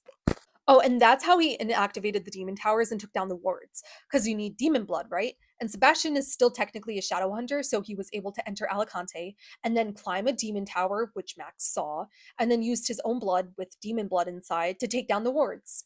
Listen, I know these books are bad. I know they're problematic, and I should probably stop giving Cassandra Clare my money. But like, is that not the juiciest plot twist ever? Like, even if you saw it coming a mile away, it's so satisfying to have all the pieces click. Ugh. Like she ate, I fear. And then there's like the parallels between Jace and Jonathan, like nature versus nurture. One has angel blood, one has demon blood. Both were raised by the same evil guy. One has golden blonde hair and one has icy blonde hair. One's into his sister and the other is also into. Never mind. God, I can't believe my friends know I like these books. I mean, I don't like them. They're trash and have zero entertainment value. I've never once been entertained by reading these books. Clary's like, oh my god, someone has to tell Jace so we can bang. I mean, so he'll stop hating himself for being a demon monster in love with his sister. But Luke shows up and says the Clave agreed to let Clary mark them, so the Downworlders and Shadowhunters can work together to fight Valentine. When Clary tells Simon, the first thing he says is, wait, so you have kissed your brother? Which is so funny of Simon, because if I were her friend, I'd also never let her live that down. Izzy's like, that's fantastic news. Thank God they don't have to be thirsting over their sibling anymore. Alex like, whose son is he then? And Izzy's like, does it matter? Actually, yeah, whose son is he? And Simon's like, Stephen Herondale. And Alex like, oh, that's why Inquisitor Herondale like saved Jace's life. She must have realized. Anyway, everyone has to pair up to draw the binding rune, which Clary refers to as the Alliance rune. I'm making a point to say that because in the future books they call it the binding rune, and it's like, no, it's called the fucking Alliance rune. Clary names it the Alliance rune. She's the one who named it. It's like when people call it GIF. It's not GIF, it's GIF. Fuck you. But yeah, the whole Alliance rune thing is like when the teacher tells you to partner up and you go to your crush and you're like, you want to be partners? Izzy's like, Simon, we should be partners. And Alex like, no, Izzy, you're too young to fight. And Alec goes to ask Magnus to be his partner. Maya shows up, and werewolves are considered adults at 16, so she's going to fight in the battle. And she's like, so the Downworlders also have to get a rune drawn on them, right? And then she looks over at Alec, who's kissing Magnus right in front of everybody. And Maya's like, wait, do we have to do that too? Classic. Raphael shows up as a projection as the representative of the vampires. He says that the vampires will agree to fight with the Shadowhunters on one condition. In addition to the council seat that Luke was offering, Raphael also wants Simon. Luke says no way, that he won't give up an innocent life and that he's not Valentine. So we know where Luke stands in that trolley problem. Raphael's like, you'd risk all the Shadowhunters' lives just to save one vampire? Kind of stupid of you, but okay. Simon overheard though, and he goes to Clary afterwards and says that he wants to give himself up to Raphael, and it's okay if he dies. He wants to help save everyone, and if he doesn't, then the vampires will become the Shadowhunters' enemies for the foreseeable future. And he is a vampire, and he doesn't want to be an enemy to Clary's people. And she's like, no, Simon, you can't die. And he's like, listen, I do have an idea though. And he asks her to put the mark of Cain on him. And for those of you who aren't up to date with your Old Testament lore, like I'm not, the mark of Cain is this mark that God put on this guy named Cain which makes it so no one can kill him because like Cain killed his brother and it was like bad or something. I really don't know. It doesn't matter. But it's like a punishment and curses him to be a fugitive and wanderer. I really don't know. But in the Shadowhunters lore, it's considered the first mark ever, even before Shadowhunters were a thing. And the mark makes it so anyone who tries to harm you gets that harm back to them sevenfold. You stab someone with the mark of Cain, you get stabbed back 7 times. Got it? And it's also a curse in this universe. So Clary's like, no. And Simon's like, listen, it might not even hurt me. I mean, I'm already cursed as a vampire. My life sucks right now, pun intended. So she does end up putting it on his forehead and isn't immediately struck down by the hand of God for doing something that she definitely did not have the authority to do. But that extra angel blood comes in handy sometimes, so. And Simon goes with Maya to find Raphael and give himself up. And Raphael's like, yeah, I'm gonna kill you now, nothing personal. And then last minute, Simon lifts up his hair to show the mark, and Raphael's like, what the flippity flappity in the fucking holy fucking shit is that? Who the flippity did this to you? Holy shit, holy fucking hell, oh my god. And so the vampires don't kill Simon because then they'll die. And Simon also tells them that the reason he's a daylighter is because Valentine experimented on Jace, and so it can't be replicated. There's going to be no other daylighters. It's not just from drinking a Shadowhunter's blood. And since Raphael promised that if Simon came to him, then the vampires would fight, he has to keep his word, and the vampires have to fight. But he says that Simon also has to fight the battle because he's also a vampire. So yeah, that's like the 4th time Simon's avoided death. And he's OP now, which is really helpful since he keeps almost dying on us. At least we know he'll be safe for the rest of the book, right? Meanwhile, Jace was on this long dramatic hike trying to track Sebastian with that piece of thread that he got from Clary's coat. He finally finds him and Valentine in this cave. It says, Valentine looked as he always had, a big man in modified Shadowhunter gear. I just wanted to say, Cassandra Clare is always talking about how Valentine's like such a big man, and it's like, why is she always bringing that up? Like, every time he shows up, she makes a point to mention that he's a big man. Please enjoy this compilation of every time Valentine's big size is mentioned. Yes, I went through the entire trilogy solely for this bit. For a big man, he moved surprisingly lightly.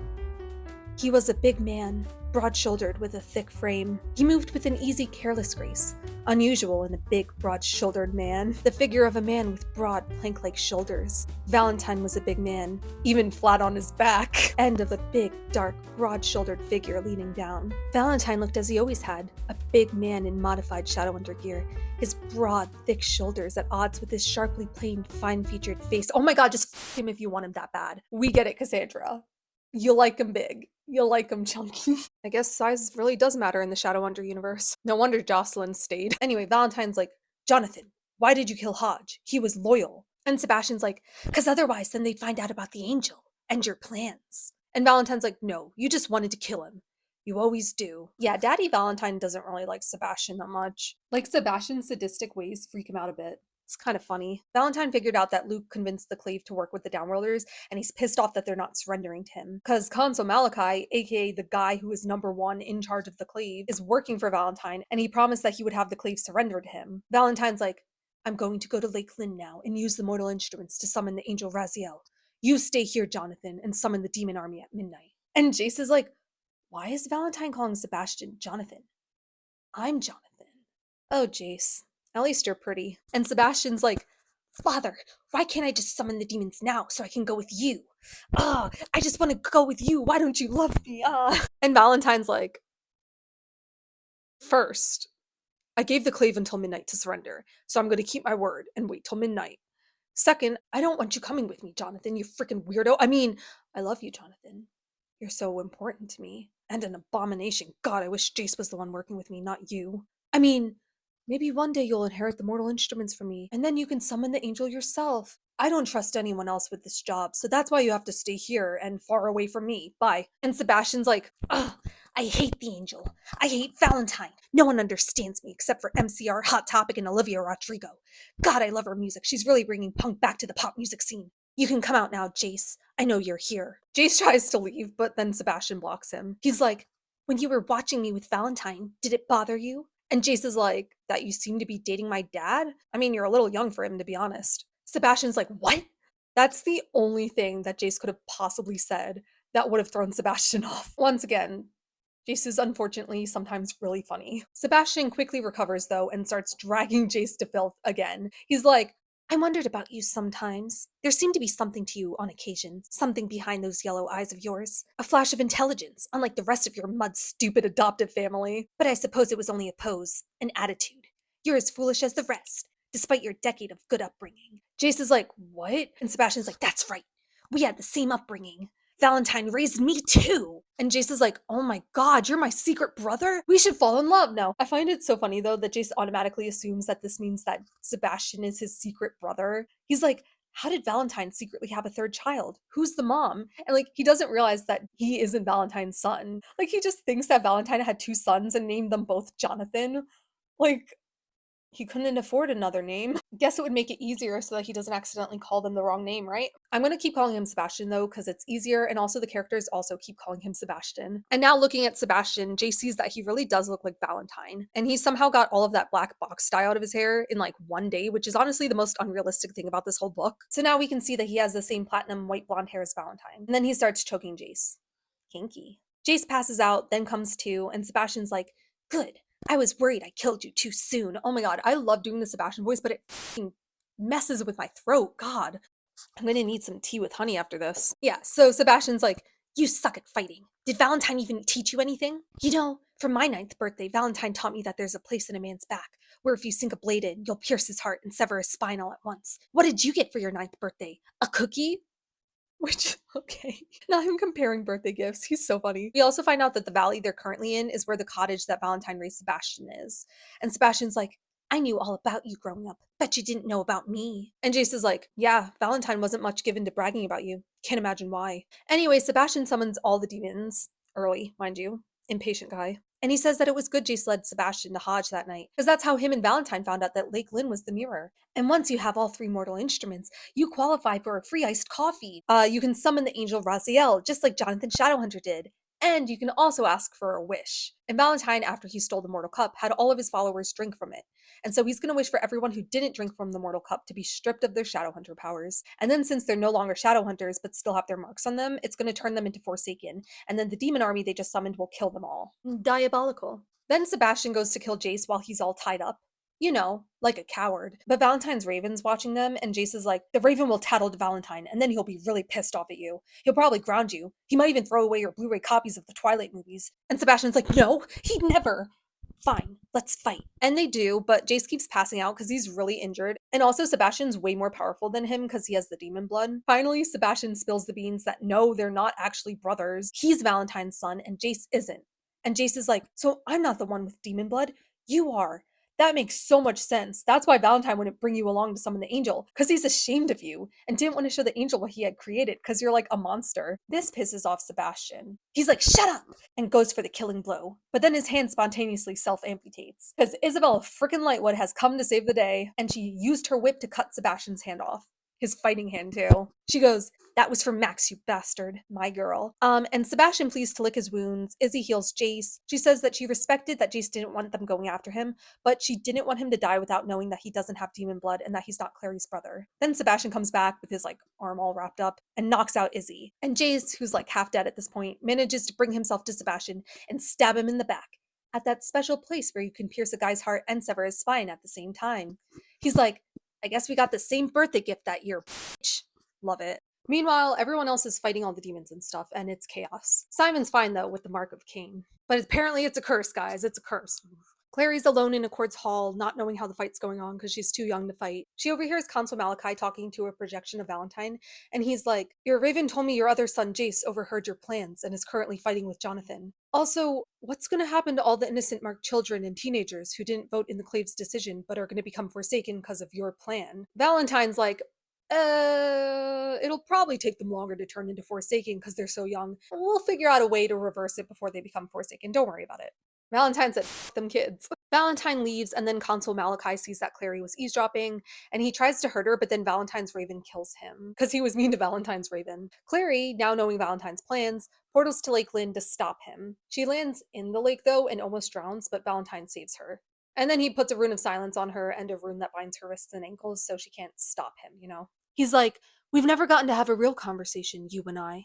You must be wondering why I never seem to have a father's interest in you. I'm sorry if that hurt you. Not Valentine apologizing for being a deadbeat dad. He tells her that she has extra angel blood in her, but that he didn't do it on purpose because he was done experimenting with his own children. And he says that he looked for Jocelyn all those years and thought that he could convince her to join him again if only he found her.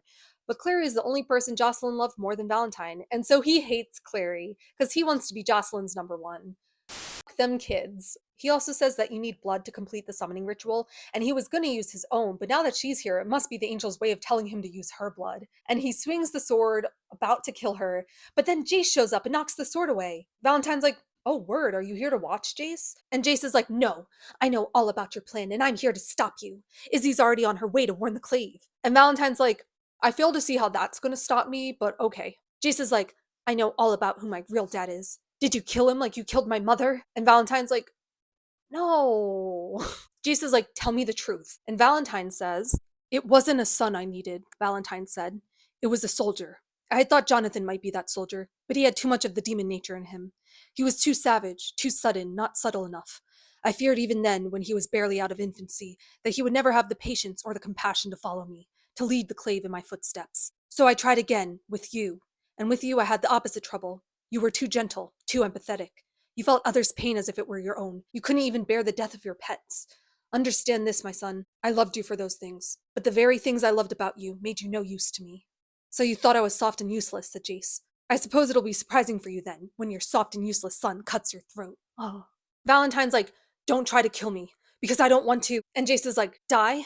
No one wants that. Any last words? And Valentine just goes, I'm sorry, and makes the mortal sword fly back into his hand, and he kills Jace. Like, actually, genuinely kills him. Like, Jace is actually genuinely dead. For reals, he is dead. He's dead. And then Valentine holds his dead body, because he is dead, and goes, my son, my boy, and actually grieves him for like a while. But also, his death was your fault, so okay. The way he was willing to kill Clary, no questions asked, but was so sad about having to kill Jace, who isn't even actually his son. Man, Valentine. I hate parents who coddle their sons but like hate their daughters. And he starts summoning Raziel, and all these runes that he drew on the ground start glowing. And Clary wanted to give up and just let Valentine win because Jace is dead, she's magically tied up, and she's just a teenage girl. Like, what can she do? But then she thinks of Jace and how he had so much faith in her and believed that she was just as strong as he was. So she drags herself over to the runes, even with her ankles and wrists tied. She pulls out her stele and starts drawing. Yeah, Valentine f***ed up when he didn't take the time to take her stele away. Even with her hands tied up, she can still fuck shit up. So, Valentine finishes the ritual, Raziel is summoned, and he's all golden fire and giant, rising out of the lake, and he's like, it's been 1,000 years since I've last been summoned. I told Jonathan Shadowhunter that I wasn't going to help you anymore after I made y'all Nephilim, so like, what the f*** do you want? Valentine's like, it's been 1,000 years, and yet demons still roam the earth.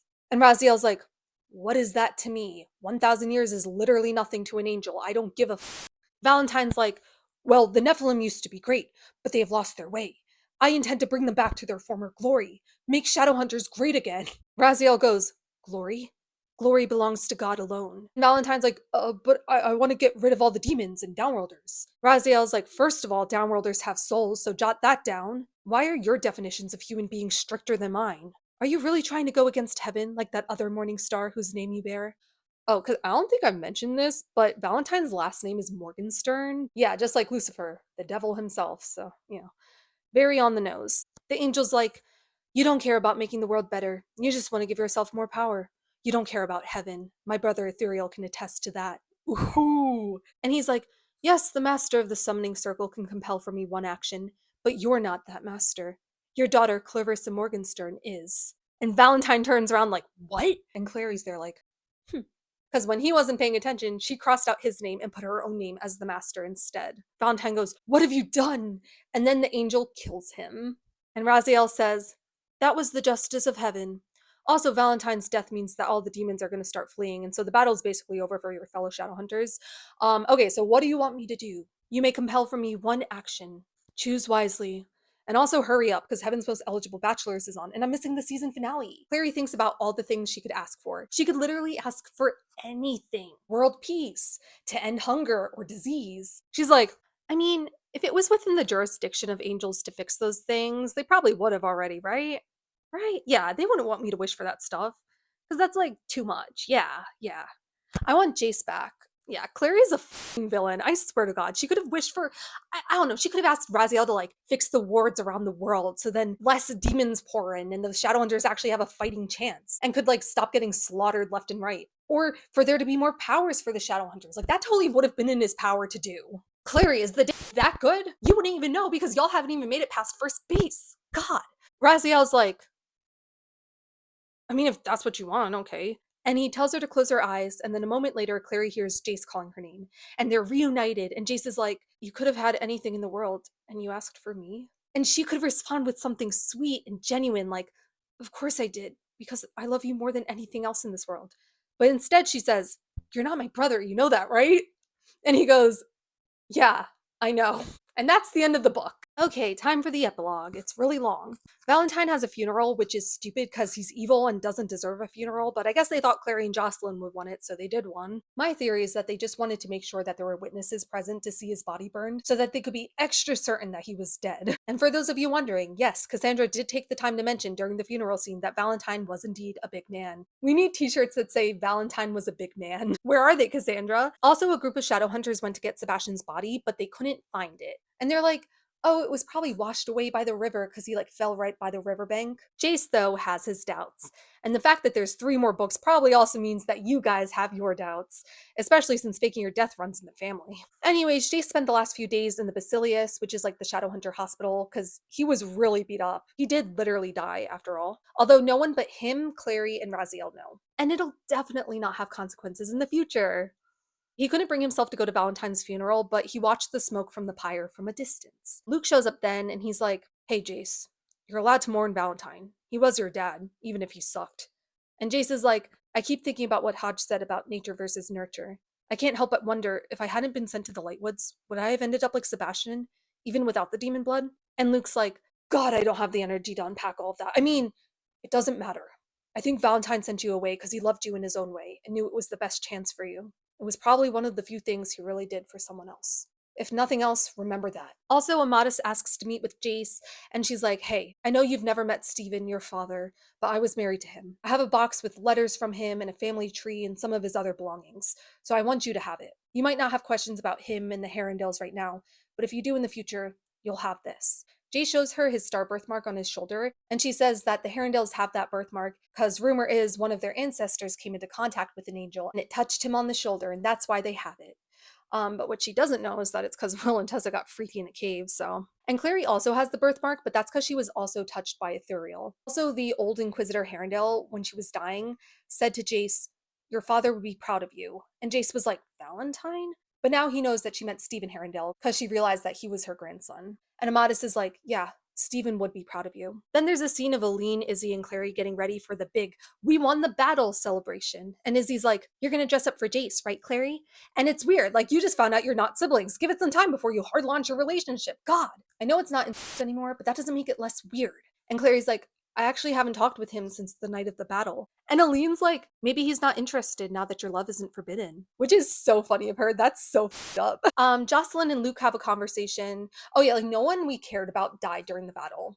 It's really unrealistic. But yeah, Luke's like, the Clave wants me to be the werewolf representative on the council, so I'm not coming back with you to New York. Jocelyn's like, can someone else do it? And Luke's like, no, it has to be me. And Jocelyn's like, oh, I mean, if that's what you want, I guess. And he's like, well, actually, I'm in love with you, and I have been for a long time, and if you love me too and ask me to stay, then I will go back to New York. Otherwise, I'm out. And he leaves, and Jocelyn's like, oh no. Clary and Amadis overheard the whole thing, and they're like, I know you love Luke, go after him. And Jocelyn does. And then it's the celebration. The Downworlders and Shadowhunters are all out in Angel Square partying. Clary and Simon talk about the Mark of Cain, and they're like, I guess we just have to hope that there's no long-term consequences. Also, Simon says that Raphael wasn't chosen for the vampire's representative, and it was some other guy. And Clary mentions that the Clave wants her to make the new council logo, with symbols for the Downworlders added in. And Simon's like, good. You deserve a medal, to be honest. Without the Alliance rune, we would have all been toast. And you helped unite us all. Look, Downworlders and Shadowhunters going together to a party? That's progress. Clary tears up a little. She's like, thanks, Simon. And she's like, so what do we do now when we get back home? I can't just go back to high school after all this. Simon's like, I will. Vampire or not, I just want a normal life. Clary's like, everyone at school's gonna freak out because you're so much hotter now as a vampire. Simon's like, really? Clary's like, yeah, look at those two. They're totally into you. And it's Maya and Isabel both like looking at Simon from a distance. He really pulled two baddies, man. Clary's like, I know how girls can be when their boyfriend's best friend is a girl. So when you do start dating, just promise me you won't completely cut me out of your life. And Simon's like, are you kidding me? I would never date someone who wanted us to stop being friends. We're a package deal. Friends for life. And it's like really cute. And they're not parabatai, but spiritually, they're parabatai. Okay, so the party's going on in Angel Square. It's all decorated. Magnus and Alec are there together being cute. Clary finds Jace being dramatic alone in the distance and goes to him. And they talk. He's having an identity crisis, but like, when isn't he? And she's like, okay, so you're a Herondale. But that's just a name. I know who you are. You're Jace Lightwood. They talk about Valentine and how Jace never really believed that Clary was his sister because he's like, I didn't feel it, blah, blah, blah. And Clary mentions how Aline says that maybe Jace wouldn't be interested anymore now that their love wasn't forbidden. And he says, okay, I'll include this little speech because Cassandra does know how to write sweet romantic dialogue. And if they didn't spend the last two books thinking that they were siblings, I would probably like this speech a lot more. Jace says, I always thought love made you stupid, made you weak, a bad shadow hunter. To love is to destroy. I believed that, because that's what Valentine taught him. I used to think being a good warrior meant not caring about anything, myself especially. I took every risk I could. I flung myself in the path of demons. I think I gave Alec a complex about what kind of fighter he was, just because he wanted to live. And then I met you. You were a mundane, weak, not a fighter, never trained. And then I saw how much you loved your mother, loved Simon, and how you'd walk into hell to save them. You did walk into that vampire hotel. Shadowhunters with a decade of experience wouldn't have tried that. Love didn't make you weak. It made you stronger than anyone I'd ever met. And I realized I was the one who was weak. And Clary's like, no, you're not. And Jace is like, maybe not anymore. Valentine couldn't believe I killed Jonathan, he said. Couldn't believe it because I was the weak one and Jonathan was the one with more training. By all rights, he probably should have killed me. He nearly did. But I thought of you. I saw you there clearly, as if you were standing in front of me, watching me. And I knew I wanted to live, wanted it more than I'd ever wanted anything, if only so that I could see your face one more time. And now I'm looking at you, he said, and I'm just a guy asking you to love me now. And you're asking me if I still want you, as if I could stop loving you, as if I would want to give up the thing that makes me stronger than anything else ever has. I never dared give much of myself to anyone before. Bits of myself to the Lightwoods, to Isabel and Alec, but it took years to do it. But Clary, since the first time I saw you, I've belonged to you completely. I still do, if you want me. So, like, that's very sweet. That is, like, such a cute speech. But I can't get over this sibling thing. And I included it because it's like, I understand why people like their relationship. It's very sweet, but it's like in spite of the whole sibling thing. I wish it didn't happen. They kiss, and then Jay says, that wasn't so bad, right? Even though it wasn't forbidden. And he goes, you know, if you're worried about the lack of forbidden, you could still forbid me to do certain things, which after reading that, I really had to take some time to sit with myself and sit with my choices and try to understand why I found that hot. I like men who do what I tell them to do. What can I say? They go back to hang out with all the other characters, and Jason and Simon have more flirty banter. Jace is like, is this the part where you tell me if I hurt her, you'll kill me? And Simon's like, no, if you hurt Clary, she's quite capable of killing you herself, probably with a variety of weapons. And it says, Jace looked pleased with the thought. Jace is just into the kind of girl who could kill him. And I can't believe I forgot to mention this, but Clary sees that Magnus is talking to this woman in a white dress with brown hair, and she looks over at Clary and there's something familiar about her, but Clary can't tell what. And no one knew who this was when the book first came out, but now that the infernal devices are out, we know that this is actually Tessa. So yeah, she makes a quick cameo in this book, and it's like a preview for the infernal devices. Then the Seelie Queen shows up and like beckons Clary over. She says that if Clary helps her make her knight Meliorn the fairy representative for the Clave, then the queen will owe Clary a favor. But Clary knows how fairies work, and she's like, no, I don't need a favor from you. I have everything I want. Word. She goes back. Jocelyn and Luke show up, and they're a couple now. Clary's like, Luke, you weren't actually planning on moving to Idris, were you? You just wanted my mom to admit her feelings. And he's like, I'm shocked you would suggest such a thing. They're cute. He really is her dad. And he's like, you're okay with this, right? It's kind of a big change. And she's like, hey, change is good. And then fireworks start, and they all look up at the streaks of golden fire like angels falling from the sky. The end. Okay, so I feel like I just need to sum up my thoughts on the trilogy as a whole before we move on to the next video. I don't know if you could tell, but I actually do have a good time reading these books. It does have a lot of flaws. The writing isn't up to the standards of the Infernal Devices, because it was like Cassandra Clare's first series. And the books came out in the late 2000s, so certain things didn't age well. Clary definitely has pick-me energy that takes a while to really filter out. Sometimes the characters aren't very likable, although I guess sometimes the annoyingness just comes from them being teenagers in love. Obviously, there's the sibling thing. I already talked talked a lot about that, but it's kind of like you deal with it, you get past it, you move on, and the worst is over. Kind of. There's Sebastian, who's like actually incestuous, but the narrative and characters acknowledge that it's messed up, so it doesn't feel weird to read. It's more bearable than the Jace Clary stuff. And if you like Jason Clary, don't let me and my opinions affect you and make you feel bad, okay? I don't want anybody feeling bad for liking these characters. Like, Cassandra Clare spends the entire trilogy trying to get you to ship them, so, like, I get it. I'm not judging you. And if anyone is mean to you for liking these books, just ask them to show you their AO3 history, okay? That'll shut them up real quick. Because some of these readers on TikTok get a little bit too comfortable with hating on Shadowhunter fans. And it's like, babe, you read Colleen Hoover, Sarah J. Maas, and you rated Haunting Adeline 5 stars. You are not allowed to say shit. I do realize I'm throwing rocks from a glass house, but I like to live life on the edge. And also, The Infernal Devices is objectively better than most of the romantasy book talk books that I've seen, so at least we have that. Where was I? Yeah, so The Mortal Instruments has flaws. No one's denying it, but I do find them entertaining. They have a ton of humor. It was so hard trying to choose which jokes to cut out. The scenes where the characters are hanging out and having banter are my favorite, especially since they're nice breaks between all of the demon fighting and politics and such. I've said it before, I'll say it again. When you go into these books with the right mindset, you will have a good time. And the humor is the thing that makes these books so fun to read. And as you can probably tell, I love a good joke and telling bad ones. So yeah, thank you for watching. I'm really excited for the next 3 books. I think the second trilogy of the Mortal Instruments really helps develop the characters more and make them more likable. I know I clown Jace a lot in these books, but I actually do grow to respect him as a character in the later books, especially at the end of City of Lost Souls, which after rereading all these books as an adult, I'd have to say City of Lost Souls is my favorite. It's a little bit different from the rest of the books, and I just find it so fun. So like, I'm really excited to go over all these books with you guys.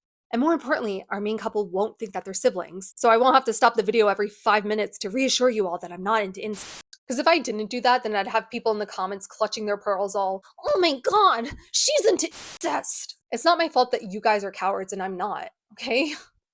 Thanks for watching, and I'll see you all next time.